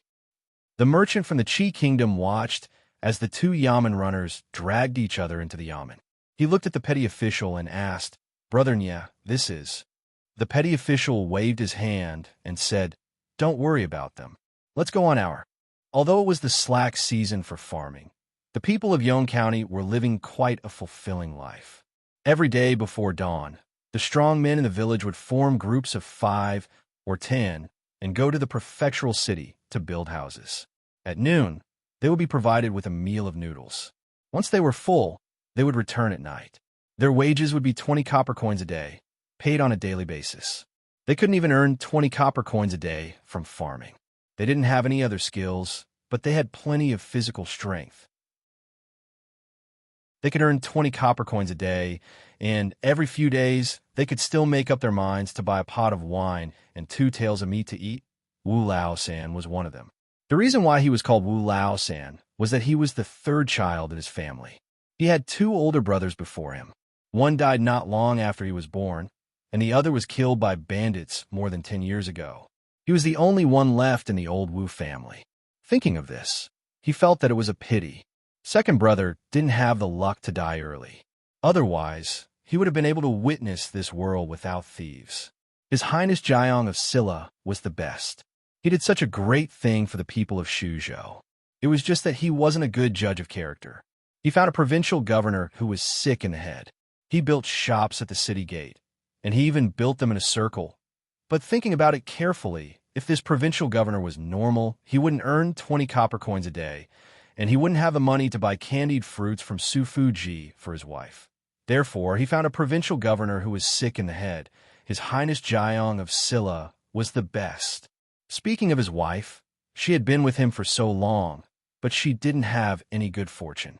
When the family was in dire straits, she had to weave cloth to make money to support the family. It was really hard for her. He took out the candied fruits that he spent 10 copper coins to buy today, pushed open the door, and said loudly, "First mother, I'm back." A woman walked out of the room and said, "You're back. Coming quickly. I'll cook immediately." Wu Laosan walked in and asked with a frown, "Where did you go today? Why are you only cooking now?" The woman said softly, "Today, the cloth shop in the city is recruiting people. I asked Third Aunt to accompany me to take a look. The cloth shop is recruiting people. Why'd you go there?" Wu Laosan frowned and said, "You're a woman. Why don't you stay at home? Don't run around all day." He threw a paper bag on the table and said, "When it comes to earning money, us men will do it. Can you women earn 20 copper coins a day?" This is the candied fruit that I bought from Sufuji today. Try it. If you like it, I'll buy it for you in a few days. I know. The woman opened the paper bag and said softly. Wu Laosen took a cold steam bun and ate it. He asked casually, All right, how much does the cloth shop pay you every day? 300 copper coins. Wu Laosen took a bite of the steam bun. His expression froze. He looked at her and asked in a muffled voice, How much? 3 copper coins? The woman took a bite of the candied fruit and said softly, Everyone else pays 30 copper coins. I showed them the cloth that I used to weave. They said that I was good at weaving and the flowers were beautiful. They asked me to teach them how to weave. They paid me 300 copper coins a day. Wu Laosen was stunned for a while. He grabbed the kettle and gulped down the steam bun. He put down the kettle and slammed the table. He said loudly, You're a woman. Don't you feel bored staying at home all day? If there's a chance, you should go out and see more. Where's the cloth shop you mentioned? Bring me there tomorrow. They only hire women. Don't I know that they only hire women? Wu Laosen looked at her and said seriously, I'm looking for you to see if they're lying. Women like you are the easiest to be deceived. No, that's the workshop of the Jiang of Silla. They won't lie. Wu Laosen looked at her and then at the paper bag in her hand. He put the cold steamed bun aside and pursed his lips. He said, Come, let me try a piece of the candied fruit, the pandemonium. Fang Yu put down a piece of paper and said, Building a shop? What is this Li Yi doing? He turned to look at the man in purple and asked, Is the news true? The man in purple nodded and said, I've asked the local people. They want to build a shopping mall there. It said that they'll be opening before the new year. They had lost contact with the messengers of the holy religion in charge of Shu province. This meant that they couldn't contact the believers in Shu province. If they wanted to obtain information, they could only ask the local people. Fang Yu frowned and murmured, Why does it have to be the West Gate? Are you stupid? There are 4 gates in the east, west, south, and north. Only the West Gate is the most useless. It's not open all year round. If they didn't choose the West Gate, would they choose the other 3? The king of Shu walked over from the side and looked at him. He said, You may not know this, but Li Yi's greatest strength is not in governing the country, but in business. He should be making a good profit during the New Year's festival. Didn't he find a way to keep those merchants in Shuzhou? Fang Yu shook his head. I'm just worried. There's nothing to worry about. The king of Shu shook his head and said, There are 3,000 soldiers stationed in Shu province. Yong County can only mobilize 2,000 soldiers at most. They're just a bunch of stragglers and are nothing to be afraid of. As long as your people can open the city gates, no one can stop us. I know. Fang Yu shook his head and said, But it's better to be careful. The king of Shu shook his head and revealed an excited expression. He said, I think it's best to wait until after the Lantern Festival to make a move. When he has earned enough money, we can slaughter a fat sheep.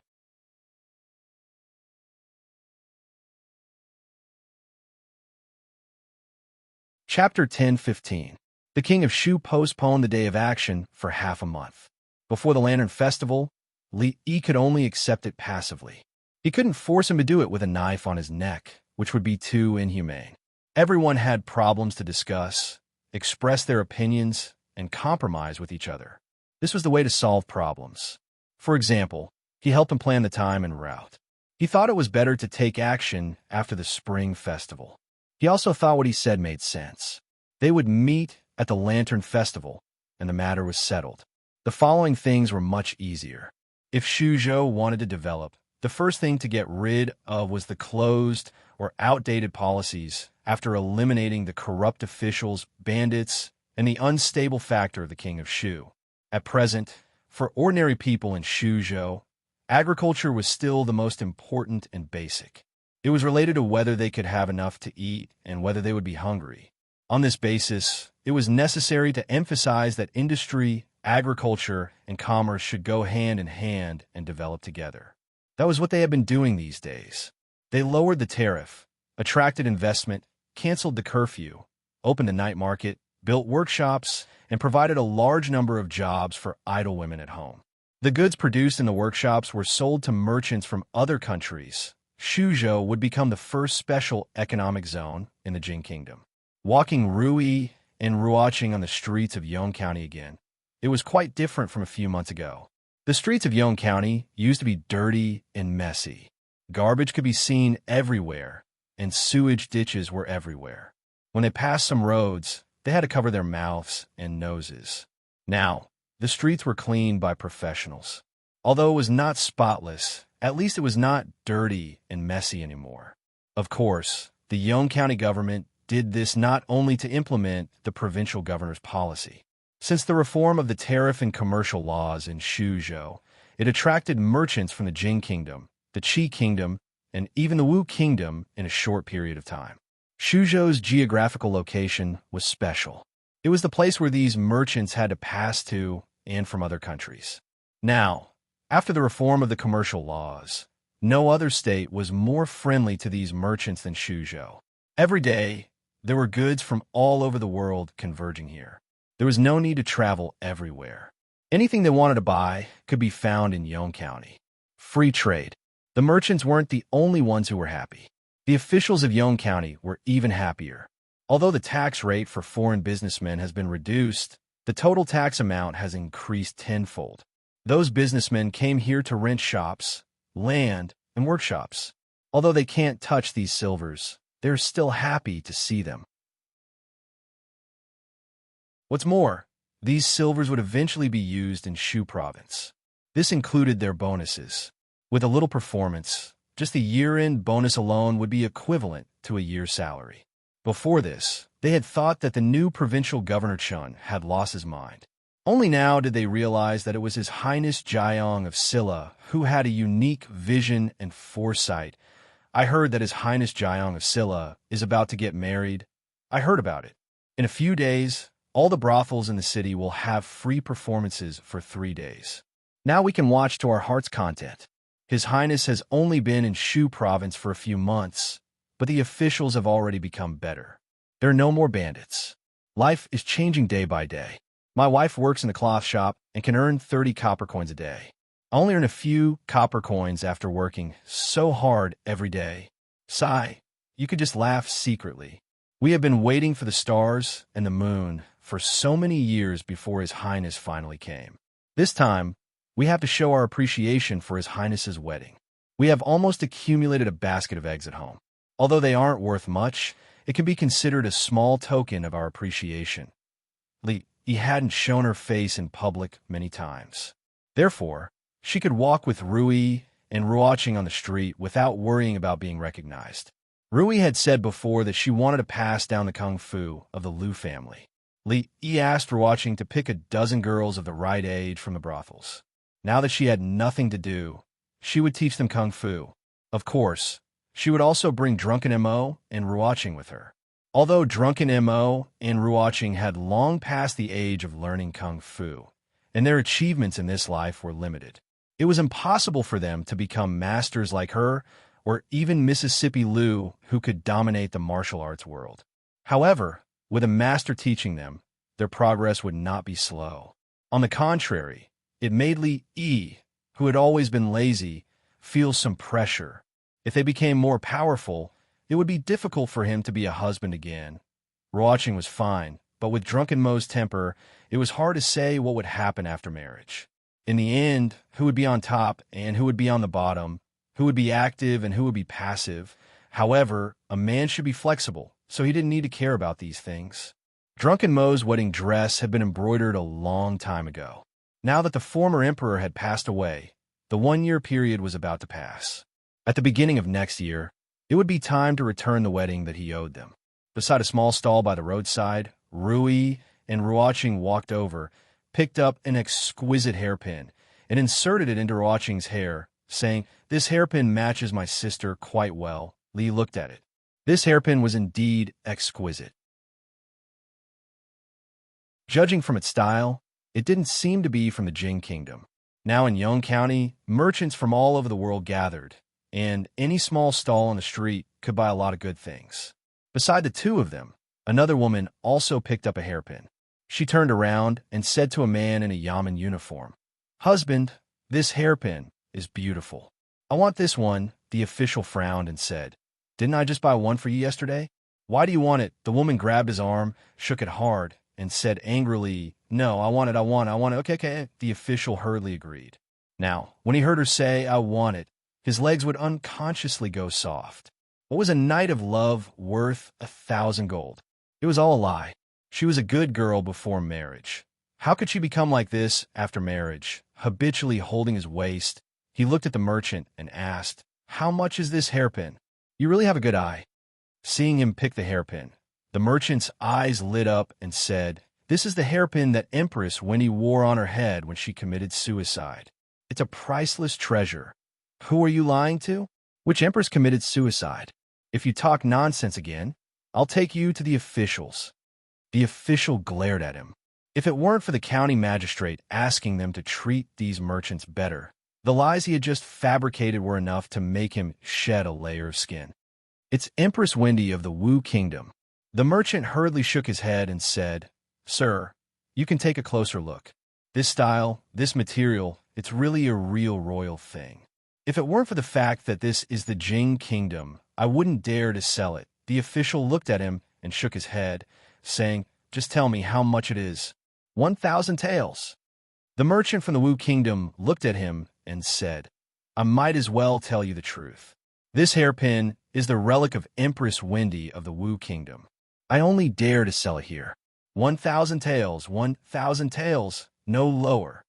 Let's go. The official took the woman's hand and turned around to leave. 1,000 taels? 1,000 taels? He had to think about it. 1,000 taels? Even if he sold himself, it wouldn't be enough. The woman also knew that they couldn't afford it. After looking at it longingly, she could only sigh and leave. Sir, don't go. Don't go. Seeing that they were about to leave, the merchant from the Wu Kingdom immediately said, Another 2 taels, 998. How about 998? Hey, sir, another 598, 498, 498. Wait. Li Yi picked up the hairpin just now, looked at the merchant from the Wu Kingdom, and asked, You said that this is the relic of Empress Wendy of the Wu Kingdom. Do you have any proof? The merchant from the Wu Kingdom was stunned. He did not expect that after one person left, another person would come. The young master in front of him seemed to be much wealthier than the previous one. Just from the clothes of the 2 female companions beside him, one could tell that. The official who had just turned around and left also stopped after hearing that.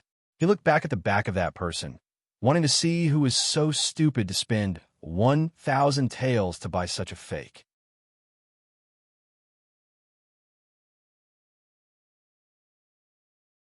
Chapter 10:16. The merchant from the Wu Kingdom looked at him and said with a smile, Sir, you are not an ordinary person at first glance. Whether it belongs to the royal family or not, you will know when you take a closer look. Li Yi could see that this hairpin was not an ordinary one. Except for the queen of a country, it was a big crime for anyone to use a phoenix hairpin. Few people had the guts to forge this hairpin and sell it. Judging from the texture and the fine workmanship, it did seem to belong to the royal family. Seeing his expression, the merchant from the Wu Kingdom was delighted and asked, Young master, is it worth it to buy this hairpin for 1,000 taels of silver? Li Yi glanced at him and put away the hairpin, saying, Didn't you say 498 taels of silver just now? I will give you another 200 taels of silver. So I want this hairpin for 500 taels of silver. Sir, this. The merchant from the Wu Kingdom looked depressed. He really shouldn't have said those words just now. The official obviously didn't want to buy it.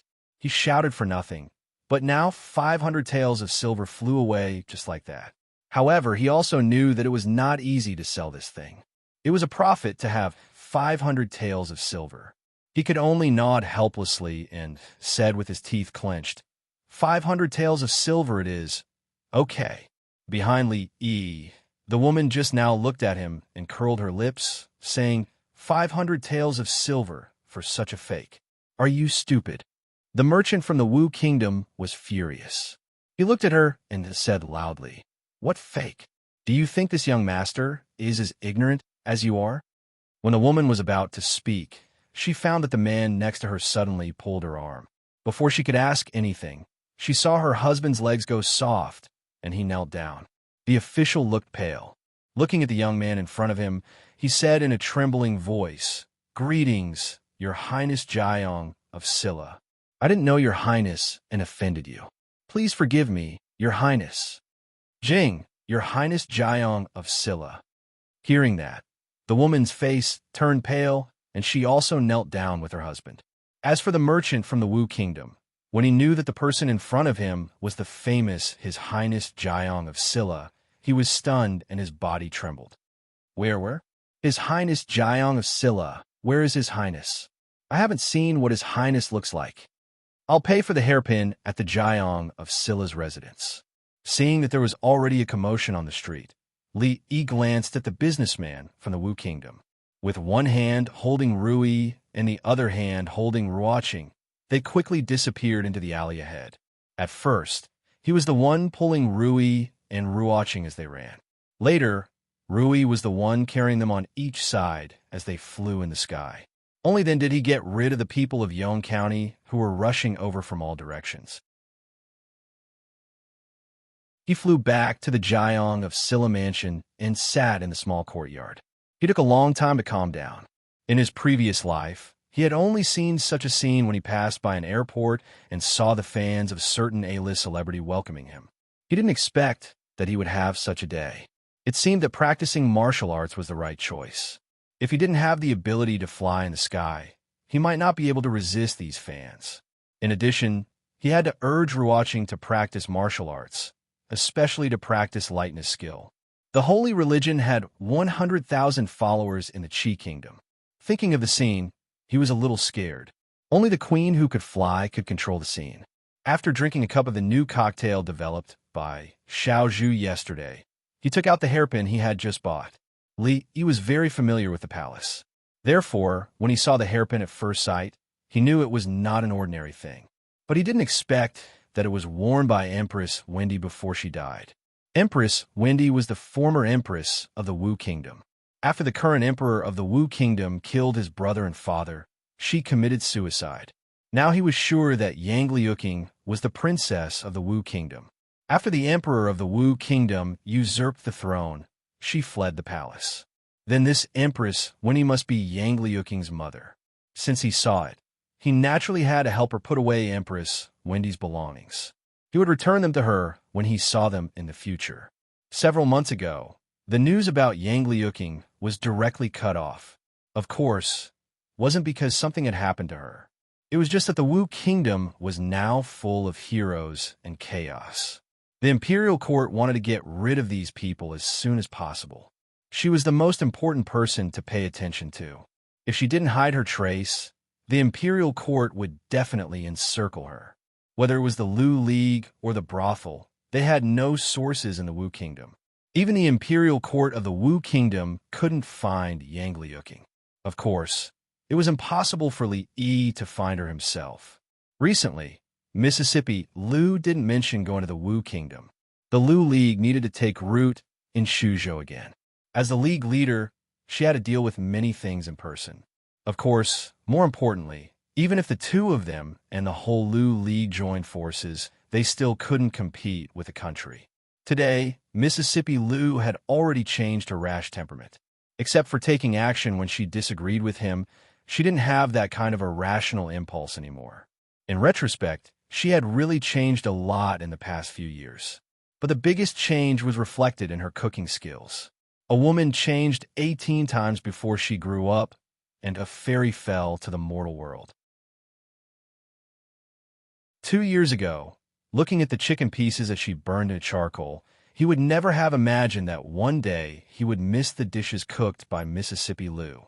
Fong poked his head out of the door and said, "Young master, there's someone outside. He said that you bought the hairpin from him and didn't pay for it." Coincidentally, he still had some details to ask the merchant from the Wu Kingdom. In case he made a mistake in the future, Li Yi turned his head and said, "Let him in." After a while, the merchant from the Wu Kingdom walked over with fear and trepidation. He bowed respectfully and said, "Your Highness, I pay my respects to you."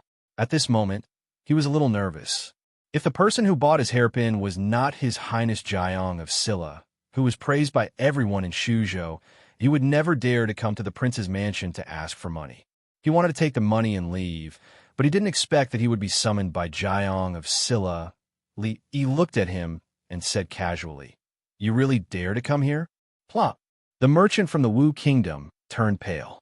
His legs gave way, and he knelt on the ground, crying, "Your Highness, I don't want the money anymore. That hairpin is a gift from me. Your Highness, please spare my life. Please spare my life." "Who wants your life?" Li looked at him and said, "Stand up and talk. Let me ask you, since this hairpin is a relic of Empress Wendy, why do you have it?" The merchant from the Wu Kingdom saw that Jiang of Silla didn't seem to be angry, but he didn't stand up. He knelt on the ground and said carefully, "Your Highness, this hairpin was secretly taken out by one of Empress Wendy's personal palace maids after she committed suicide. In the Wu Kingdom, no one dares to touch it. It changed hands several times and came to me. I thought that I might be able to sell it in Shuzhou." Li Yi asked a few more questions, and the merchant from the Wu Kingdom answered without any hesitation or pause. He didn't seem to be lying. Moreover, with his eyesight, he was sure that this phoenix hairpin was a relic of Yang Liuking's mother. "All right, you can leave." Li Yi looked at Fong and said, "Give him 1,000 taels of silver." The merchant from the Wu Kingdom was stunned and said quickly, "Your Highness, did you remember wrong? It's 500 taels." Li Yi waved his hand and said, "Then give him 500 taels of silver." The merchant from the Wu Kingdom didn't look at his palm until he walked out of the Jiang of Silla's mansion. Suddenly, he raised his hand and slapped himself hard in the face.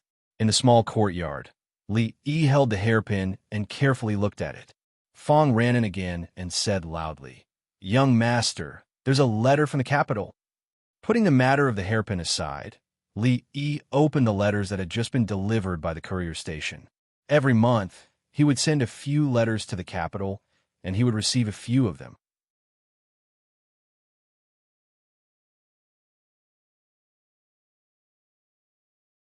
Chapter 10:17. After reading the old mistress letter, Li Yi called Xiao Huan over and asked her to show the letter to Rui and the others. The old mistress letter was not written for him. She did not mention him as much as Rui. The next letter was very short. The handwriting was rather immature.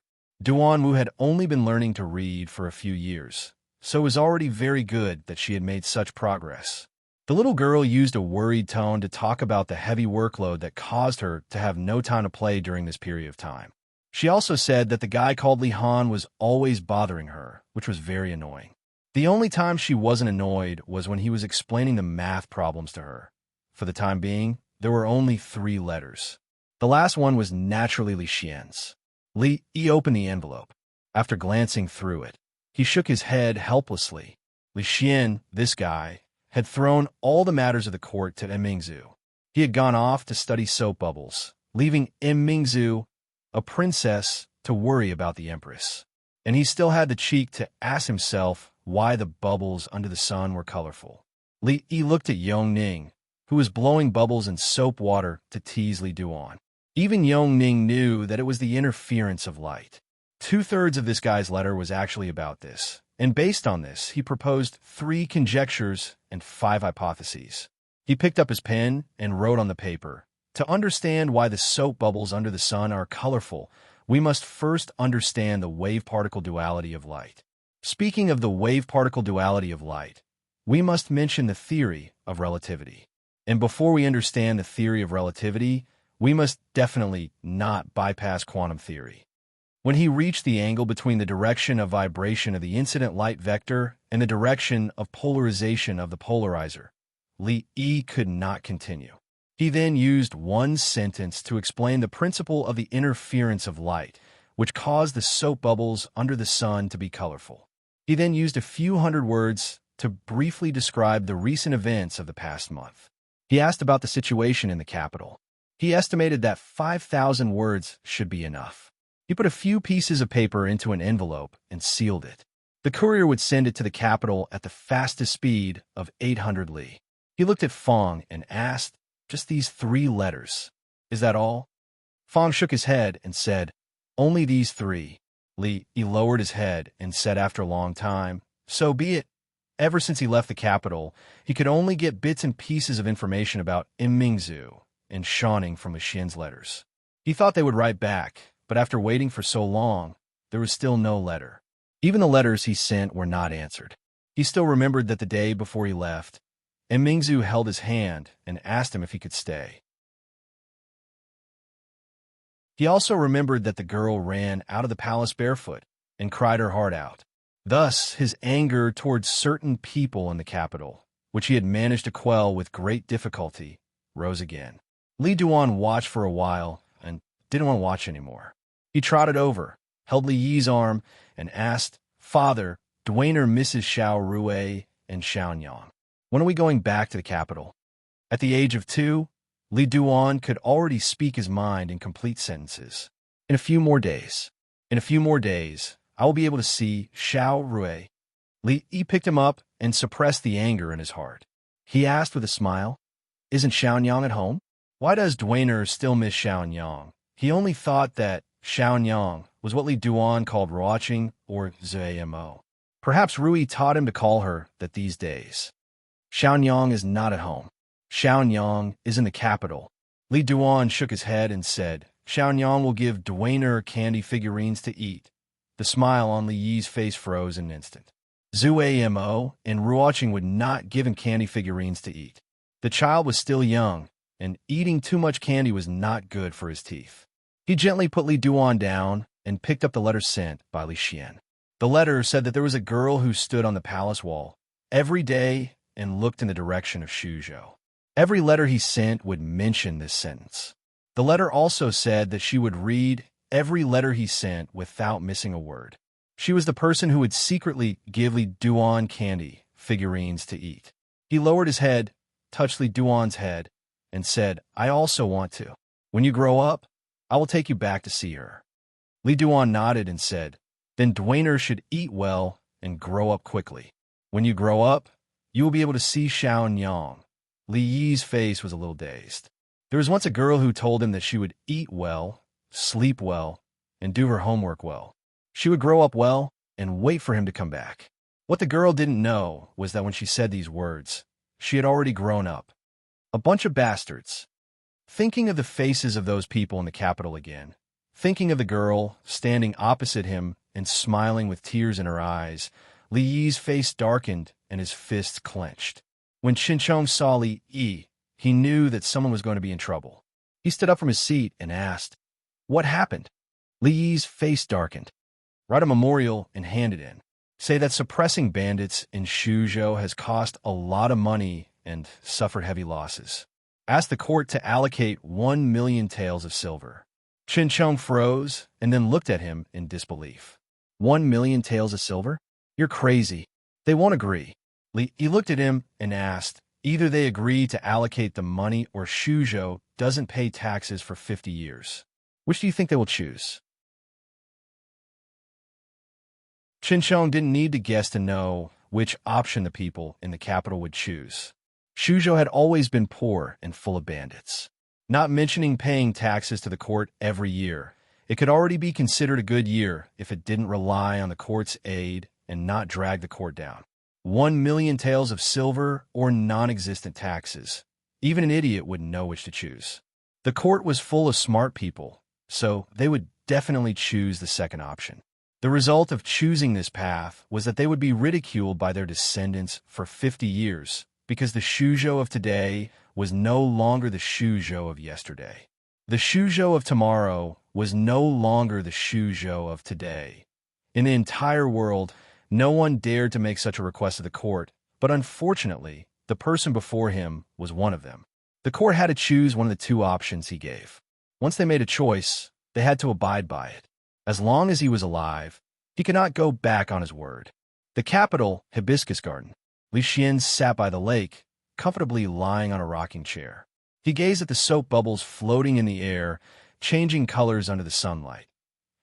A eunuch stood behind him, blowing soap bubbles with great effort. Because he had been blowing for too long, his face was pale, his entire body was dizzy, and he wanted to vomit. Another eunuch ran over from a distance. When he was still several dozen zhang away, he shouted, Your Majesty, Your Majesty, Jiang of Silla has replied. Jiang of Silla has replied. He has replied. Li Xian bounced up from the rocking chair. His face lit up with joy, and he strode over. The eunuch who was blowing bubbles felt as if he had been pardoned. He leaned against a tree behind him, breathing in big mouthfuls of fresh air. Li Xian snatched the letter from the eunuch's hand and tore it open carefully. Then, he sat back on the rocking chair and started reading. Wave-particle duality of light, general theory of relativity, quantum theory, Schrödinger's cat, Murphy's law, Hospital's law. Li Xian stood up from the rocking chair, a thoughtful look on his face. He took the letter back to his room, took out a pen and paper, and started writing and calculating. Sometimes he bit the tip of the pen, his brows furrowed, and sometimes he laughed out loud, slamming the table, as if he had gone mad.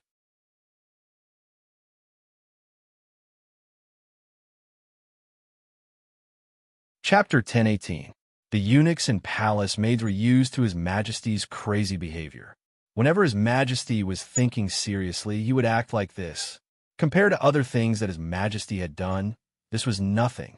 A month ago, His Majesty gathered all the officials and nobles in front of the political hall.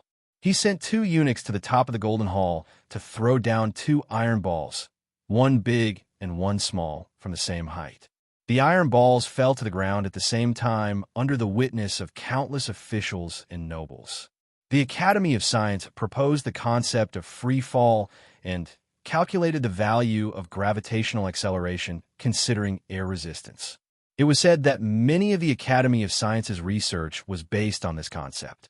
They didn't know what gravitational acceleration was, but after this experiment spread throughout the capital, 3 scholars went crazy within a few days. Since then, no one dared to question the Academy of Science anymore. It was said that His Majesty discovered this phenomenon when he was inspired by a strange woman in his early years.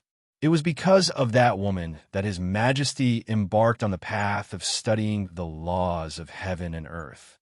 To commemorate that strange woman, His Majesty named this experiment Xiao Huan Free Fall Experiment. Since then, the 5th of November every year has been designated as Science and Technology Day in the Jing Kingdom. Later generations also had high praise for this experiment. It was hailed as the first of the 10 most beautiful physics experiments in the Jing Kingdom. This experiment broke the rigid way of thinking, inspired people's wisdom, and had a profound impact on future generations. Of course, this was all in the future. Note, that's right, I copied the book review again. Thanks to Chidian reader Springwood 11 for your imagination. 2 hours later, Li Xian rubbed his slightly swollen head. His face was slightly pale. He finally saw the key point. The color of soap bubbles is caused by the superposition of light reflected from the front and back membranes. It's a phenomenon of light interference. He was startled.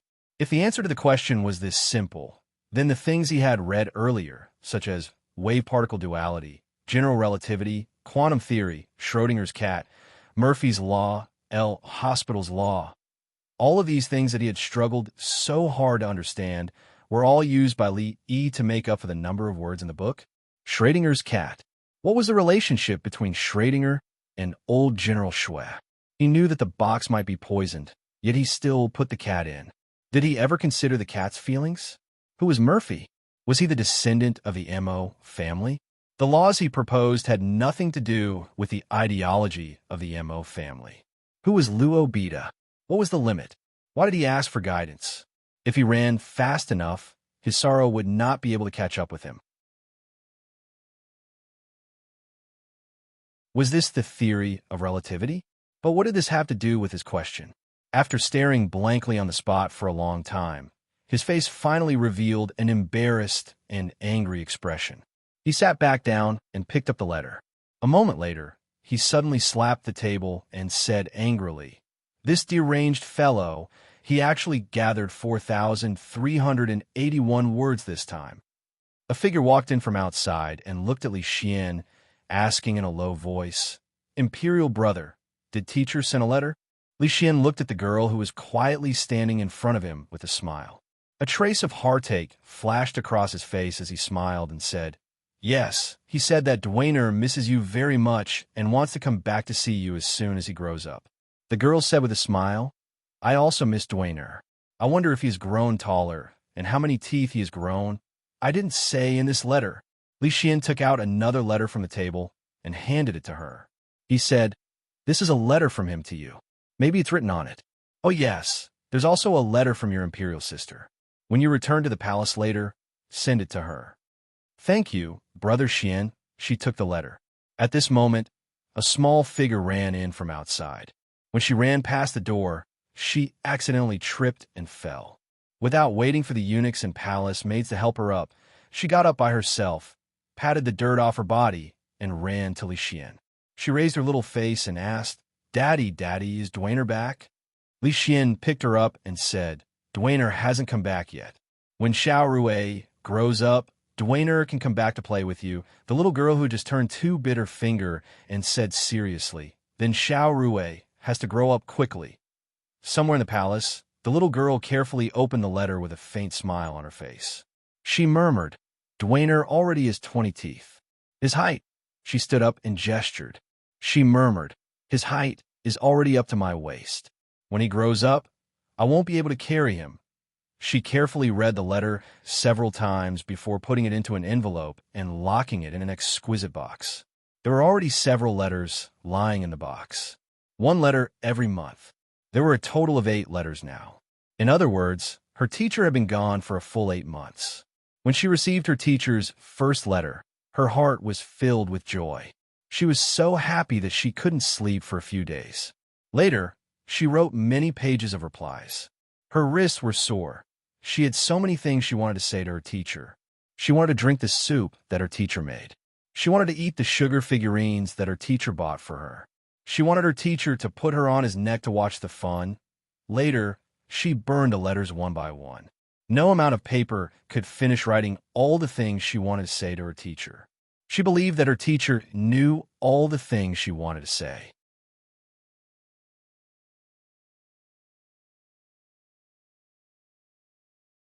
"I wonder what was written in the letter that he wrote to my sister." She looked at the other letter on the table and picked it up. She walked out of the palace and headed in the direction of the Morning Dew Palace. The Morning Dew Palace. The princess, who had just finished practicing, changed her clothes and bathed, walked back into the palace. She looked at an old man standing in the middle of the palace and asked, "1 year is almost up. What plans does Chief Chong have?" Chongda raised his head and said, "There isn't much to see in the capital anymore. I plan to go take a look outside. This was once His Majesty's long-cherished wish. Now, I can only fulfill it on His Majesty's behalf." Emingza nodded and didn't say anything else. Chongda turned and walked out of the palace. After taking 1 step, he took another step back and asked, "I'll ask out of line. What plans does your highness have in the future?" "Chief Chong." Princess Shining walked in from outside and nodded slightly at Chongda. She then handed the letter to Mingzu and said with a smile, "Sister, sir has sent a letter." Mingzu took the letter and then thought of Chongda's question. However, when she raised her head to look, there was no one at the palace door. She put the letter away and asked the young girl beside her, "You have to manage the academy and the women's union. If you feel tired, you can put 1 down first." "I'm not tired." The young girl shook her head and said, "It's good to be busy every day. I can also learn many things that can't be learned from books. Sister, on the other hand, don't be too busy.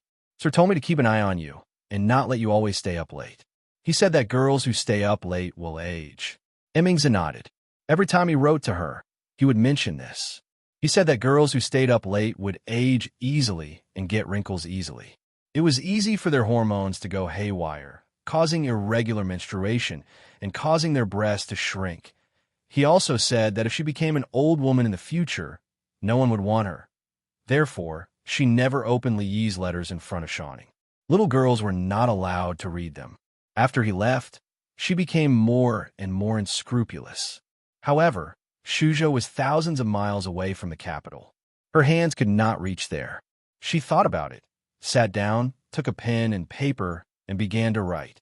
The young girl walked to the side and asked curiously, Sister, are you going to reply to Sir? Mingzu shook her head and said, This is for your sister Rui. In the Shangshu province, an official slammed the memorial sent by the Shuzhou provincial governor on the table and said angrily, What an exorbitant demand! 1,000,000 taels of silver. 1,000,000 taels of silver is enough to fight several wars with the Qi kingdom. Why do they need so much money to suppress bandits? Do they think the money in the national treasury comes out of thin air? Such an unreasonable request must not be agreed to.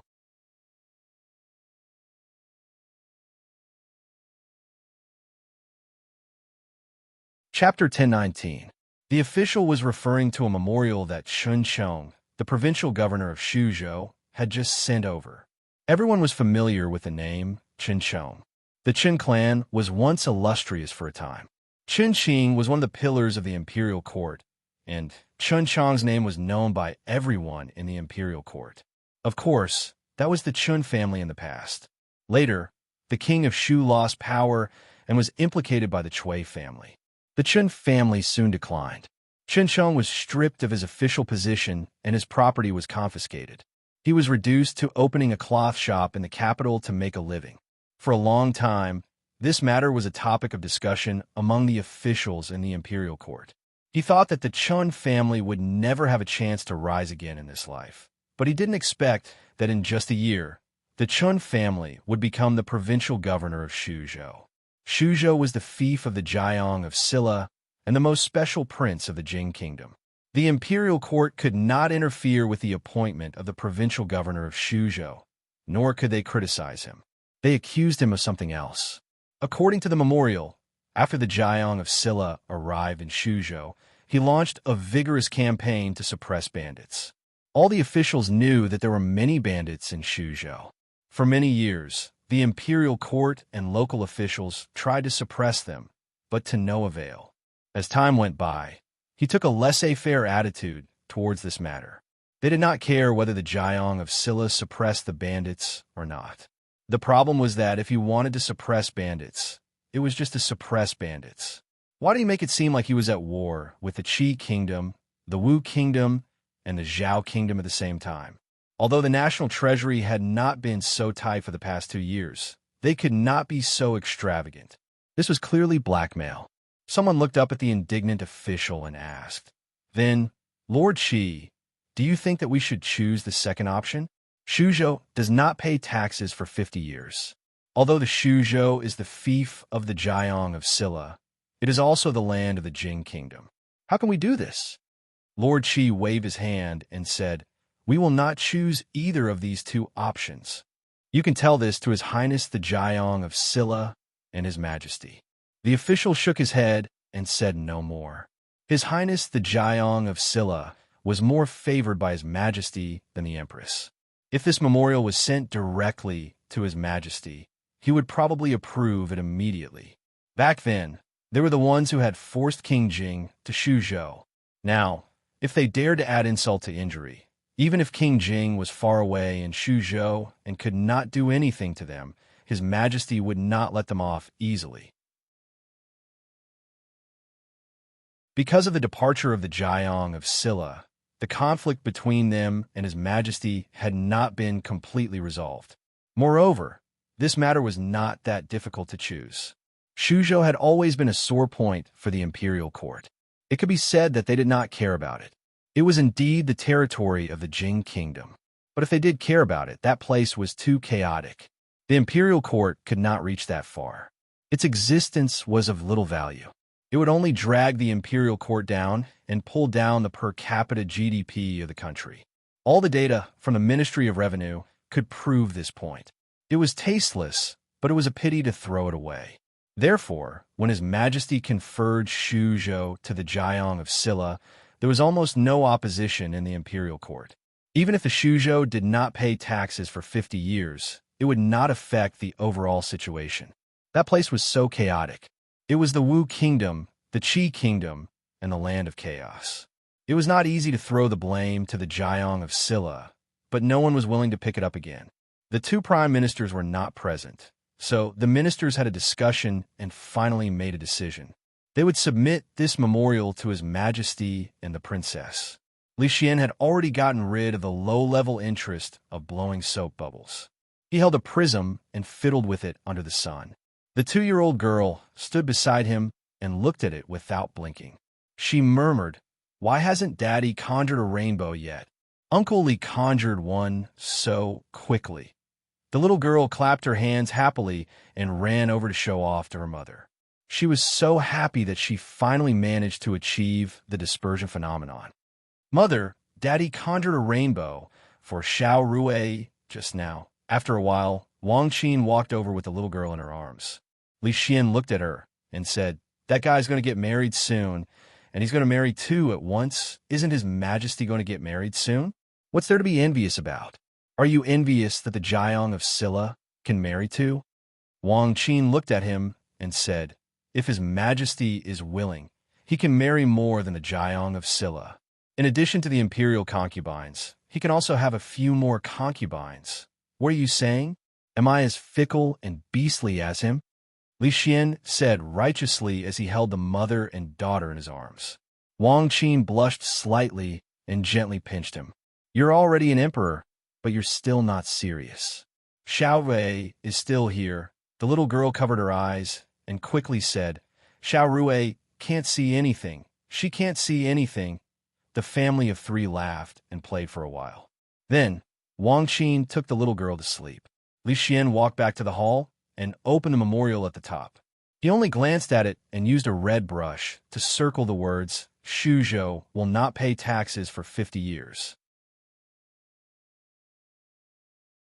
He sighed and said, "I really want to see with my own eyes what you can make Shuzhou look like." The reason he chose this option was not because he was reluctant to part with silver, but because he knew that a mere 1,000,000 taels of silver could not compare to the Shuzhou that he governed. Because if he didn't check the second option, he wouldn't receive any reply next month. More importantly, according to his description, Shuzhou was a good place. It sounded like it was a lot more fun than the capital. Shuzhou, the provincial governor's residence. Chen Chong looked at the imperial edict that Li Yi had delivered and felt his lips go dry. His Majesty had actually agreed. He had agreed to allow Shuzhou to develop freely for these 50 years and not have to pay taxes to the court. This was an imperial edict. The emperor did not joke about it, and there was no such thing as a trifling edict. The officials in court would no longer have the chance to regret it. When it came to Shuzhou, if they wanted to throw it away, they could throw it away. However, Shuzhou was not a place that they could throw away or pick up as they pleased. After today, they could only look at the rich and populous Shuzhou with envy.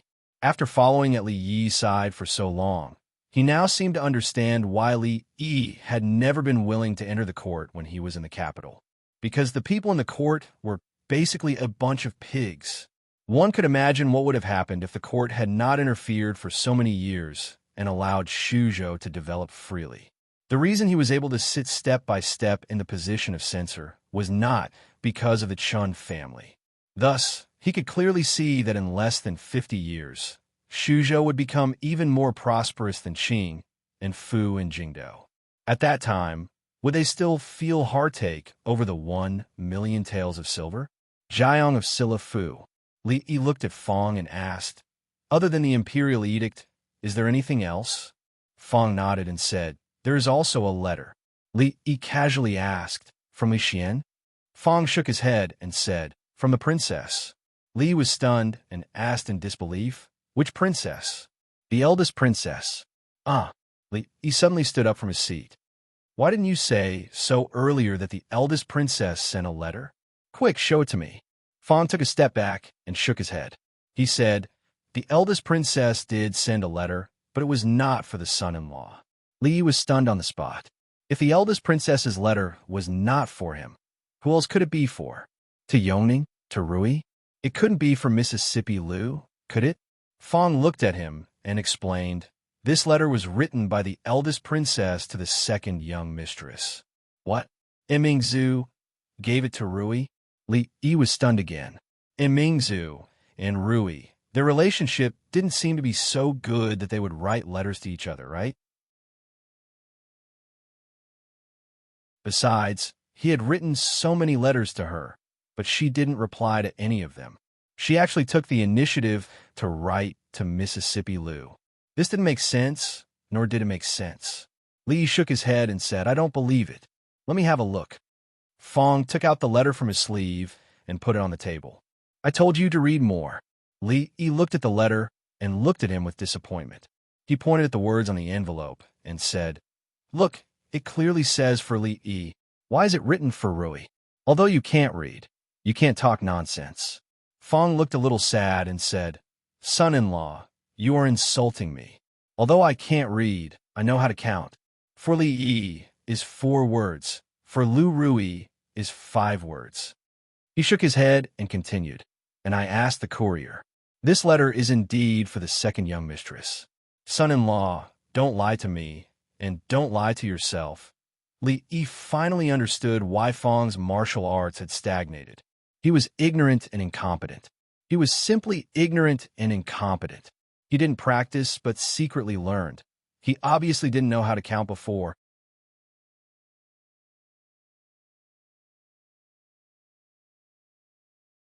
Chapter 10:20. Even if she wrote it to Rui, can I read it? Lee took the envelope from his hand and said, "What is my relationship with Mingzu and Rui? The 3 of us are like one person. Is it wrong for me to read the letter I wrote to myself?"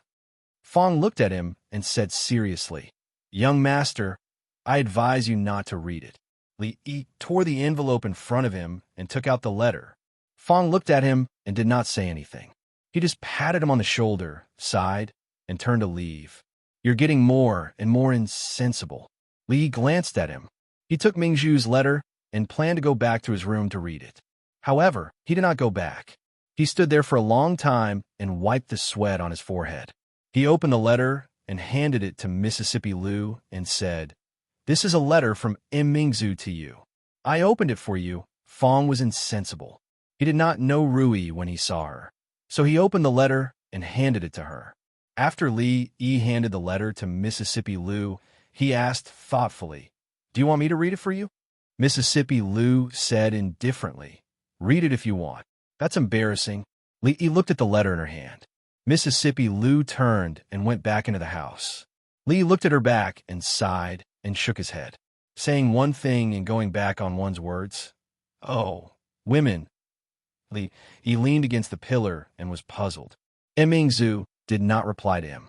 What kind of letter did she write to Ri? Changda and old Taoist Yuan were both gurus, and they were close to each other.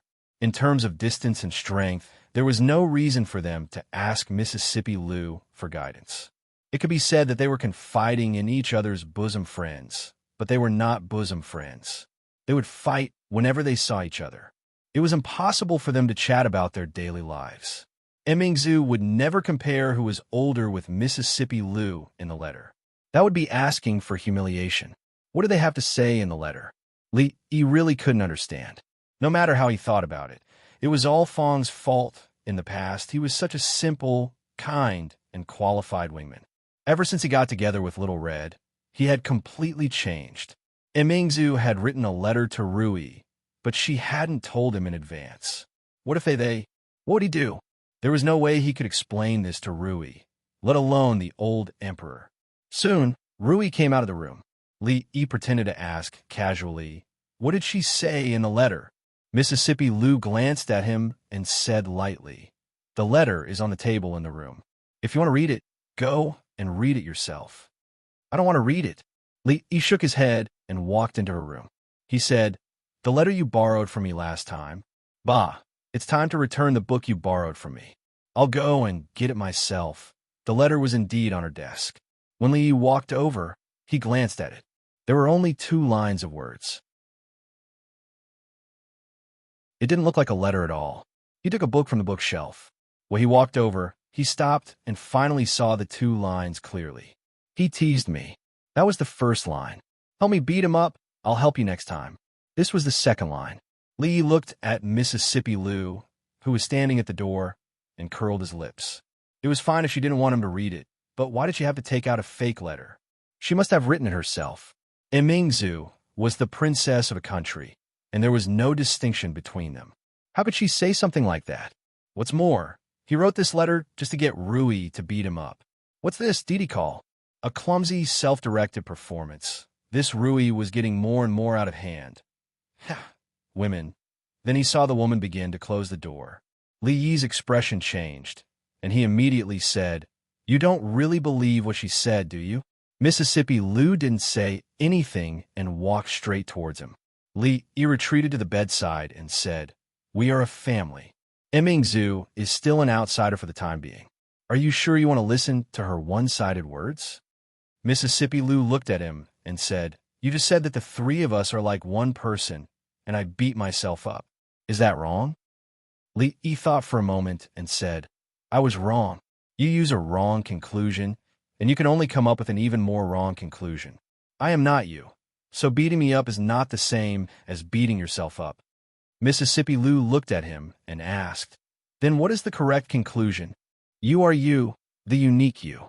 Imingzu and I are like one person. If she wants to beat me up, I have nothing to say." Mississippi Lu thought for a moment, looked at him and said, "You and Imingzu are like one person, and Li Imingzu and I are also like one person, so you and I are also like one person." Li Yi's eyes widened. "How can you two be like one person?" Mississippi Lu looked at him and said, "I have taken a bath with her. Have you? I have even slept with her. Have you?" Li Yi looked at her and said disdainfully. Li Yi remembered that once in the morning dew hall, the two of them were discussing national affairs, and then Mingzu was so sleepy that she fell asleep on his shoulder. He was never afraid of who was closer to Mingzu. She had seen Mingzu take a bath, and he had seen her take a bath. Mississippi Lu was stunned, then looked at him and murmured, "You have slept together." When Li walked out of Mississippi Lu's room, Fong was squatting in the yard, watching him walk out. Hitting is a sign of affection, and scolding is love. Fong looked at him and said, "The harder you hit, the deeper the love. You should be content, son-in-law. You should know that Second Miss never treats others like that." Fong was not only ignorant and incompetent, but also shamelessly plagiarized. The shameless Fong looked at Li Yi and said, "Son-in-law, sit." "I'm not sitting." Li Yi shook his head and said, "I've been sitting in Rui's room for too long." Fong looked at him and didn't expose him. He thought for a moment and asked, "Son-in-law, it will be New Year in 2 days, and the 15th is coming soon. Should we prepare?" "A few days earlier. Don't ruin the Lantern Festival." Li Yi thought for a moment and said, "The 11th day of the first month is a good day. Tell them to attack on the 11th. Fong thought for a moment and asked, "Then should we tell Chun Chung to mobilize some troops from other places?" Li Yi shook his head and said, "No need. The garrison of Yong County is the same as before. They won't be needed this time." It had to be said that the holy religion couldn't be underestimated. Their followers were all hidden in the dark. Other than those people, there were even more hidden spies. From the information obtained so far, they should have already infiltrated the defense of Yong County. If they mobilized the garrison of Shuzhou, they definitely wouldn't be able to cover up all the movements and would definitely alert the enemy. When the king of Shu escaped, it would be difficult to catch him again. "All right, I'll arrange it right away." Fong responded and turned to leave. After Fong left, Li Yi rubbed his buttocks and an extremely depressed expression appeared on his face. Mingzu and Rui were actually in cahoots, writing a letter to Rui from thousands of miles away just to beat him up. More importantly, Rui actually believed her one-sided words and sided with her. Beating them up was a sign of affection, and scolding them was a sign of love. Sooner or later, he would settle the scores with those two women and let them know how much he loved them. A love that couldn't be expressed in words.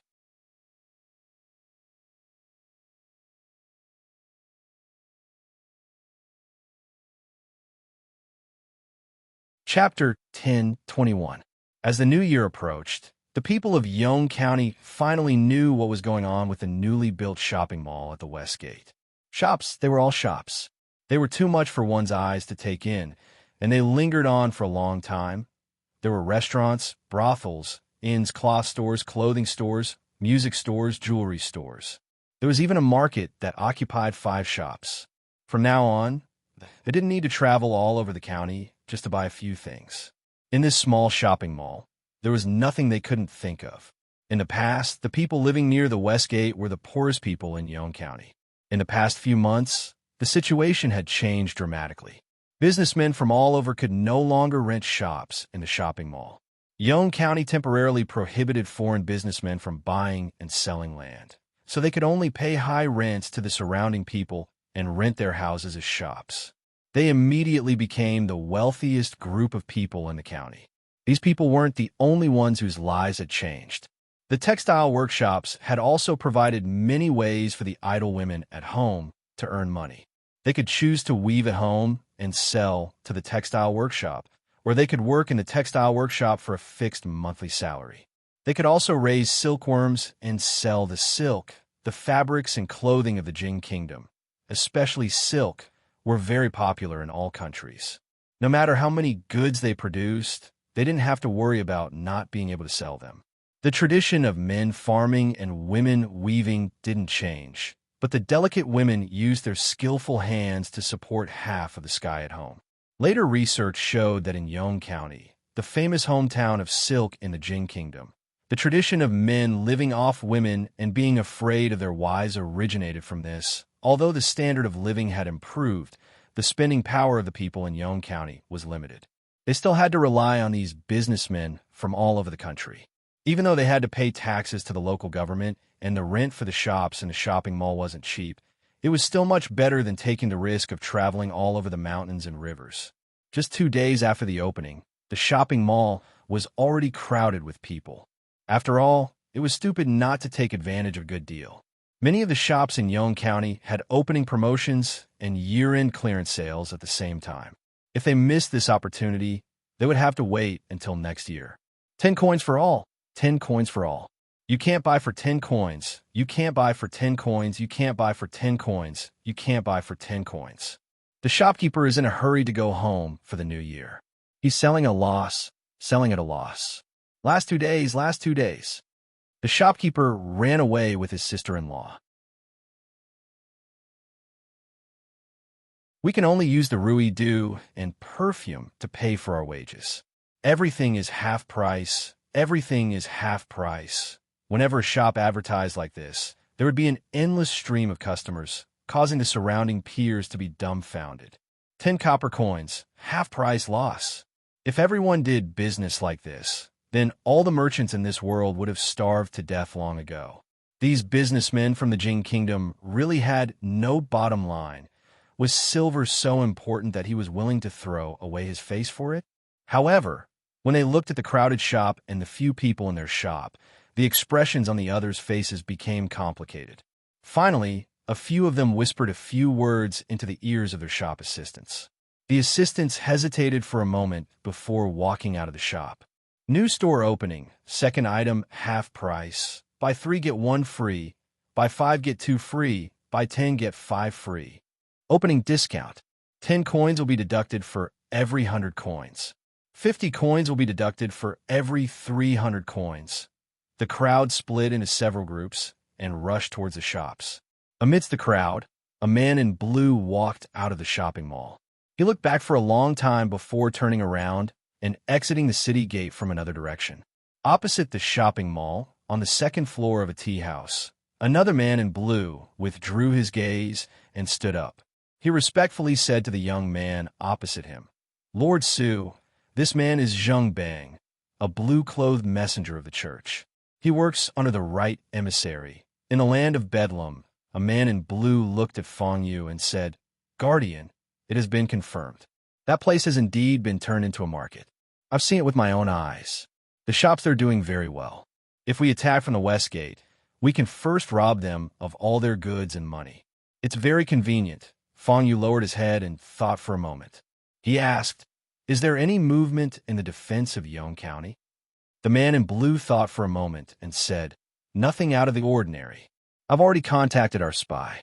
He said that there are no signs of movement in the defense of Yonge County. If there is any news, he will inform us immediately." Feng Yu nodded and said, "On the 14th of the first month." "That's not appropriate." The king of Shu strode in from outside and said, Baldy's men are here. They suggest that we attack a few days earlier on the 11th of the first month. The 15th of the first month is the Lantern Festival. 3 days before that, the defense of the county will definitely be strengthened. It's most suitable to attack on the 11th of the first month. It can minimize the losses. Fonyu thought for a moment and felt that what the king said made sense. Then, he seemed to think of something and frowned. He said, "According to the almanac, it's forbidden to go out on the 11th of the first month." The king of Shu knew that the holy religion was troublesome, but he didn't expect it to be so troublesome. They already had the empress, so why would they still believe in the almanac? He frowned and asked, "Where's the almanac?" Fonyu pointed to the table. The king of Shu walked over to take a look and picked it up. He smiled and said, "This is this year's. In a few days, it'll be next year. This almanac is outdated. It'll be the 11th of the first month." He looked at Fonyu and said, "I'll send someone to inform those baldies. They'll start preparing now and strive to be foolproof." Fonyu was silent for a moment and nodded. "All right." The two discussed for a while more before the king of Shu left in a hurry. He stepped out the door and looked up at the sky. His lips curled into a smile, and he said eerily, "Li Jiang of Silla, we'll meet soon. Are you surprised? Are you surprised? Aren't you going to get married soon? I'll give you a big gift before your wedding." Inside the house, Fonyu looked at the person behind him and said, "Go get a new almanac." "Yes, guardian." The person nodded and immediately went out. Soon, he came back with a new almanac. The 11th of the first month of the year of Ikai. This is the heaven's wish for the holy religion to make Ikai. Fonyu was very satisfied with this and nodded. He looked at the person and said, "You may leave first." "Yes." The disciple walked out. He still had a little doubt in his heart. The almanac said Ikai, but it didn't say who Ikai was. What if it was Ikai? Somewhere on a mountain in the fringe. Several figures were climbing the mountain path with difficulty. They were panting from exhaustion. "I say, why don't we take the main road?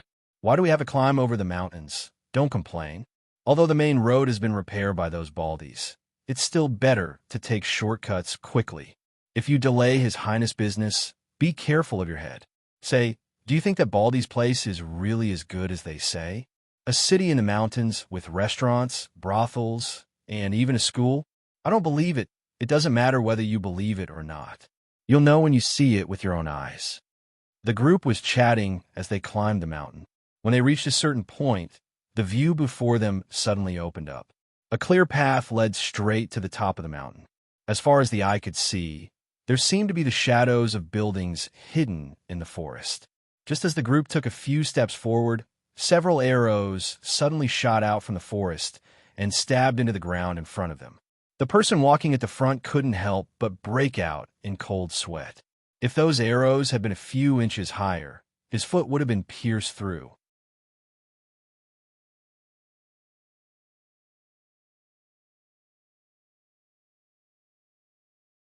Chapter 10:22. The Heavenly King covers the Earth Tiger. Just as the few of them were shocked, a cold voice came from the forest. On the mountain path, the leader was stunned. When he regained his senses, he immediately said, I know, the pagoda suppresses the river demon. It's the pagoda suppresses the river demon. We're on the same side. Muha, Sawadika, why are you blushing?" Lin Zhong's voice softened as he asked again. That person immediately said, "I'm in high spirits." "Why is it yellow again?" "It's a wax to prevent the cold." After a while, a voice came from the forest. "Continue forward. There will be someone ahead to receive you." This was considered code. The few of them were relieved. These baldies were indeed very particular. Before entering the village, they had to memorize so many codes. Moreover, they sounded more powerful, like the slang of bandits, unlike their own prince, who had learned everything from others and insisted on changing the code to "The King of Shu is not a fish in a pond. He will transform into a dragon in the face of a storm." They were too embarrassed to mention it to others. In comparison, although the code of these baldies was complicated and difficult to remember, it was much more shameless than the King of Shu's. Thank you, brother. One of them cupped his hands at Lin Zhong, and the few of them quickly disappeared on the mountain path. Not long after, another figure slowly walked along the mountain path. When he walked under a tree, he stopped and looked into the forest. His lips moved slightly. Beep, beep. He made two sounds, one long and two short sounds. Secret codes like Heavenly King covers the Earth Tiger, which had been eliminated by them, were used to distinguish between friend and foe. Their secret codes had long been upgraded and changed every half a month. If an enemy wanted to pretend to be one of their comrades, they would die a horrible death. Beep, beep. He did not stand in place for long. Soon, the same response came from the forest. Another youth with a bow and arrow walked out of the forest. He looked at him and nodded, saying, "They're back. They're back." That person nodded as well. He took out an item from his sleeve and handed it over, saying, "This is the attack plan and route map. Remember to let them bring it when they leave. Send my regards to the king and the alliance master." What's the hurry? It's only a few days. You can ask them yourself. I'm leaving. See you later. After a brief exchange, the young man with the bow and arrow on his back once again hid in the forest, while the figure of the other person also slowly disappeared from the mountain path. At the top of the mountain, the few of them stood on the bluestone paved street and looked at the city in front of them. They were dumbstruck and couldn't take another step forward. Neat streets, rows upon rows of shops, and rows upon rows of neat wooden houses looked exactly the same from the outside. Even outside the fringe, it was rare to see such a scene in the big cities of the Jin Kingdom. Compared to the territory of these Baldies, the place they lived in was at most a kennel. This was Li Yi's first New Year's Eve in Shuzhou. Although they were far away from the capital, the atmosphere of the new year was even stronger.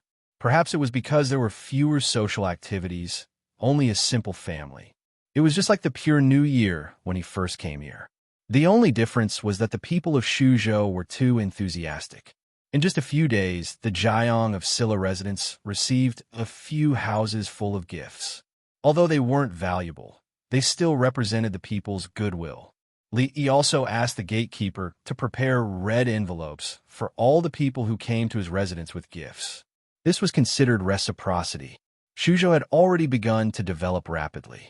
The lives of the people would get better and better, and their wallets would naturally become more and more full. Although there was still a big gap from the level he had hoped for, some things could not be achieved overnight. It was almost impossible for a state to catch up with the capital without 10 or 20 years of development. All he had to do now was to wait patiently. Fong walked in from outside with an envelope in his hand. After opening it, Li looked at it and said, "So, they have a spy in Yong County who has the ability to secretly open the west gate on the night of the 11th day of the first month?" That's what they said, but they didn't say who it was. Fong nodded and said, "I've already asked Old Chun to investigate. It's very simple. It's the person who was in charge of guarding the west gate that day." Very soon, people from the provincial governor's estate arrived. Li looked at the things that Chun Chong had sent over. The officer who was usually in charge of guarding the west gate had been knocked on the head by someone on his way home after drinking last night and was slightly injured. His duty had been temporarily taken over by one of his subordinates. Li Yi put down the paper and said in a small voice, "Captain, son-in-law, I suddenly have an idea," Fong suddenly said after some thought. Li Yi turned his head to look at him. "What idea?" "I think that ambushing people on the walls to shoot arrows, splash boiling oil, throw stones, this is a bit too troublesome." He looked at Li Yi and thought for a moment. "Son-in-law, what do you think about directly throwing in heavenly punishment?" Li Yi was startled. Isn't this a bit too much?" "It's not too much." Fong slapped his thigh and said, "I think this is a very good idea. It's simple and direct. Throw in a few heavenly punishments, and the people will think that it's New Year's firecrackers. Before daybreak, we can just send the city guards over to clean up the mess. One shouldn't be too Fong. One should always leave a way out in the future. Throwing in a few heavenly punishments would not blow up the king of Shu or the bandits of the holy religion. It would blow up the productivity. Shu province was about to enter a stable stage of development. After things settled down here and the king of Shu and emissary of the right were defeated, they would officially start marching into the land of chaos. At that time, they would be most lacking in manpower. Therefore, these people couldn't be blown up. It's better to prepare archers, Li Yi said after some thought. Fong looked at him and asked, what if they put up a fierce resistance and would rather die than surrender? Li thought for a moment and added, prepare more heavenly punishments as well, just in case. Throughout the year, even the usually quiet and desolate Yong County would become lively and bustling. The liveliness reached a climax during the New Year's Day and then gradually subsided. It was only after the 10th day of the new year that there were signs of recovery. All the people in the city had to prepare for the upcoming Lantern Festival. Today was the 11th day of the new year. The streets in the city were not crowded. A few months ago, Shu Province had lifted the curfew. However, due to the large number of people during the New Year's Day, it was difficult to maintain law and order. In the days before the Lantern Festival, people were not allowed to walk on the streets after midnight. At this moment, it was still early. The shops and houses in the city were still brightly lit. However, outside the city, most of the people had already gone to bed. 10 miles away from the west gate of Yong County, on the dark and difficult-to-walk mountain path, a crowd of people suddenly appeared. At the front of the crowd, Fong Yu looked at the person beside him and said in a low voice, tell them to hurry up. We have to hurry. We must reach the west gate before midnight. Yes, Guardian. The person responded and immediately turned to walk to the back.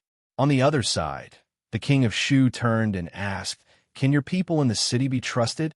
Fong Yu nodded and said in a deep voice, don't worry. There are some spies in the holy religion that only purple-clothed emissaries and above are qualified to contact. At midnight, they will open the west gate. When that time comes, we will march straight in. You lead the people and charge straight to the Jiang of Silla residence. We will be responsible for dealing with the guards in Yong County. We will meet outside the west gate in 2 hours.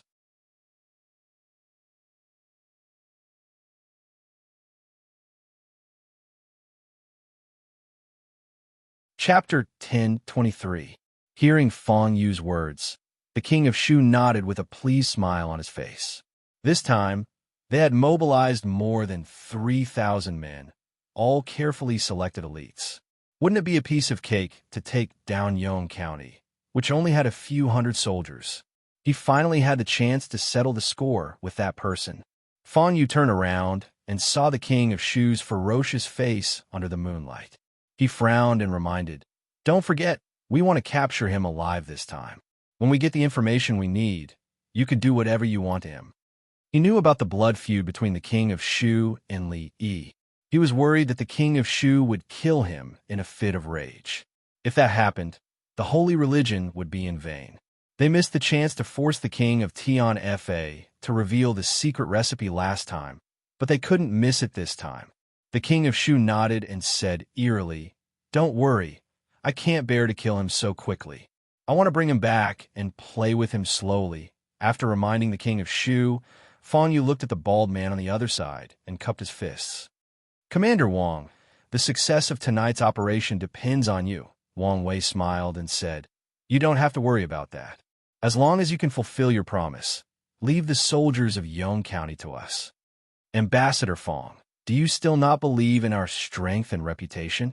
Wang Wei looked at him and said with a faint smile. Fong Yu cupped his fists again. Thank you, Commander Wang. I trust your reputation. The key to this operation was the 1,000 men led by the bald man. They were powerful and extremely difficult to deal with. Without them, the holy religion would suffer heavy losses. When the time came, they would be the vanguard, and the holy religion would just have to fulfill their conditions afterward. If there were any accidents and the holy religion suffered heavy losses, it wouldn't matter. The territories of these bald men in the fringe could be taken over by the holy religion. No matter what, he wouldn't be at a disadvantage at first. He was worried that these baldies would easily agree to this and that there might be some kind of trap. But now that things had come to this, there was no turning back. If there was a trap, it could only be that they were colluding with the government and Li Yi, but an official and a bandit, a soldier and a thief. Was this possible? Yong County, Westgate.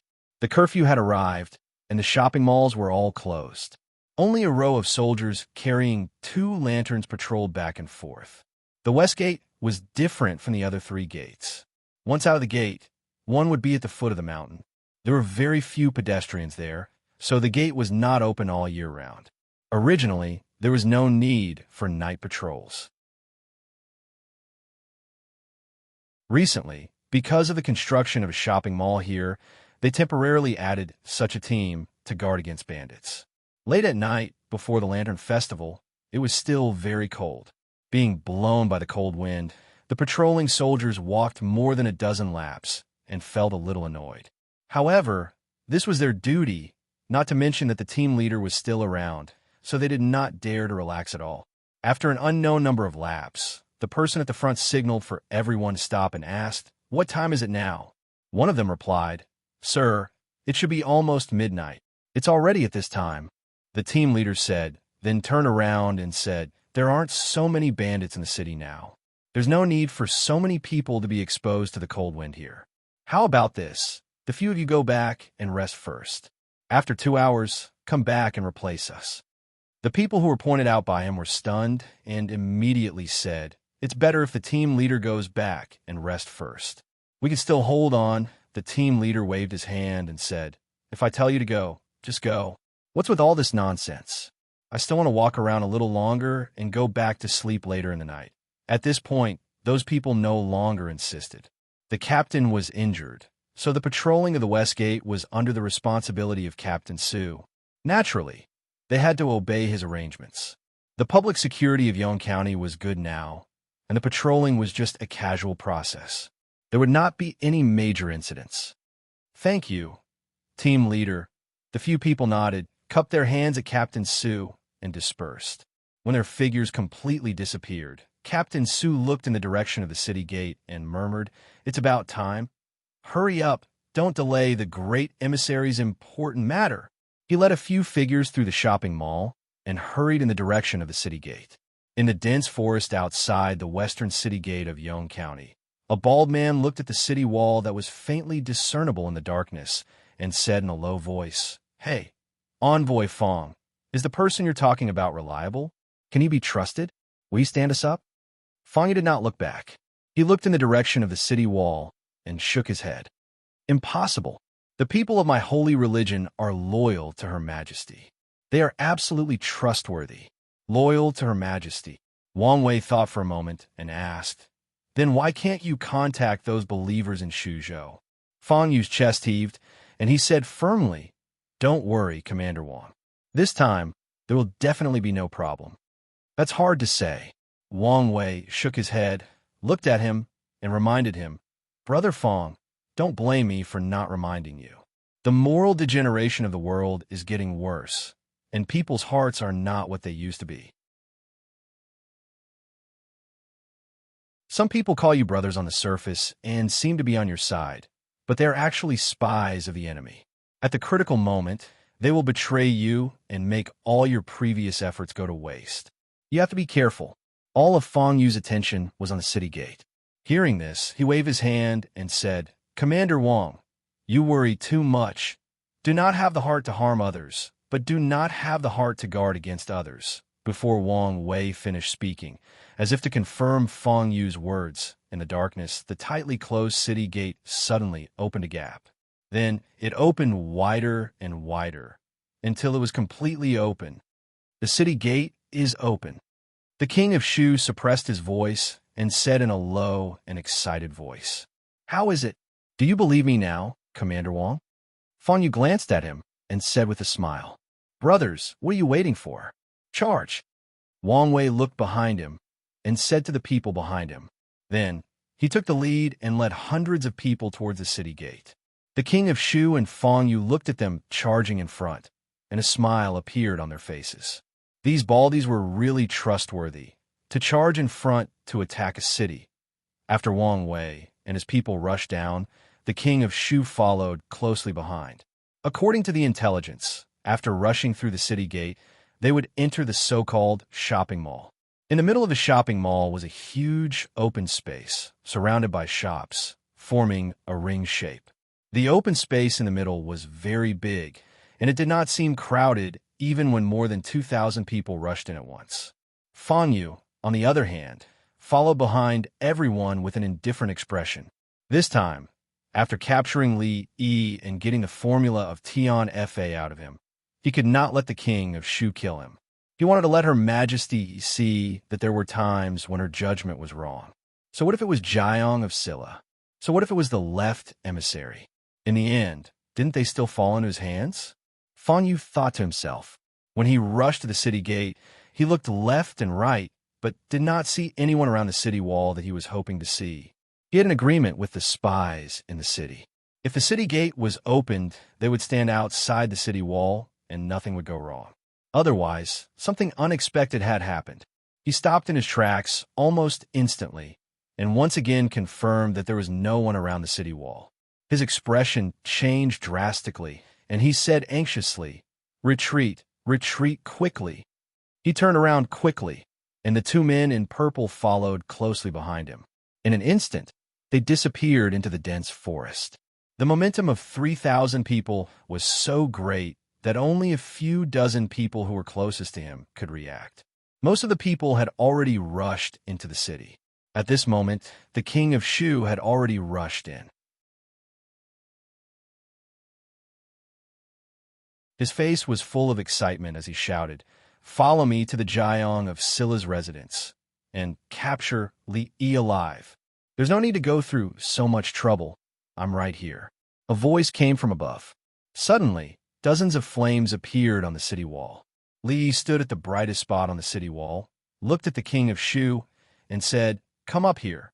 Looking at the figure on the city wall that he could not see clearly, but he felt a sense of familiarity from the depths of his soul, the king of Shu's expression froze. You're tuning in to the Dreamy Chapters YouTube channel. We're so grateful for your support, and don't forget to subscribe to join us on this incredible journey through captivating stories.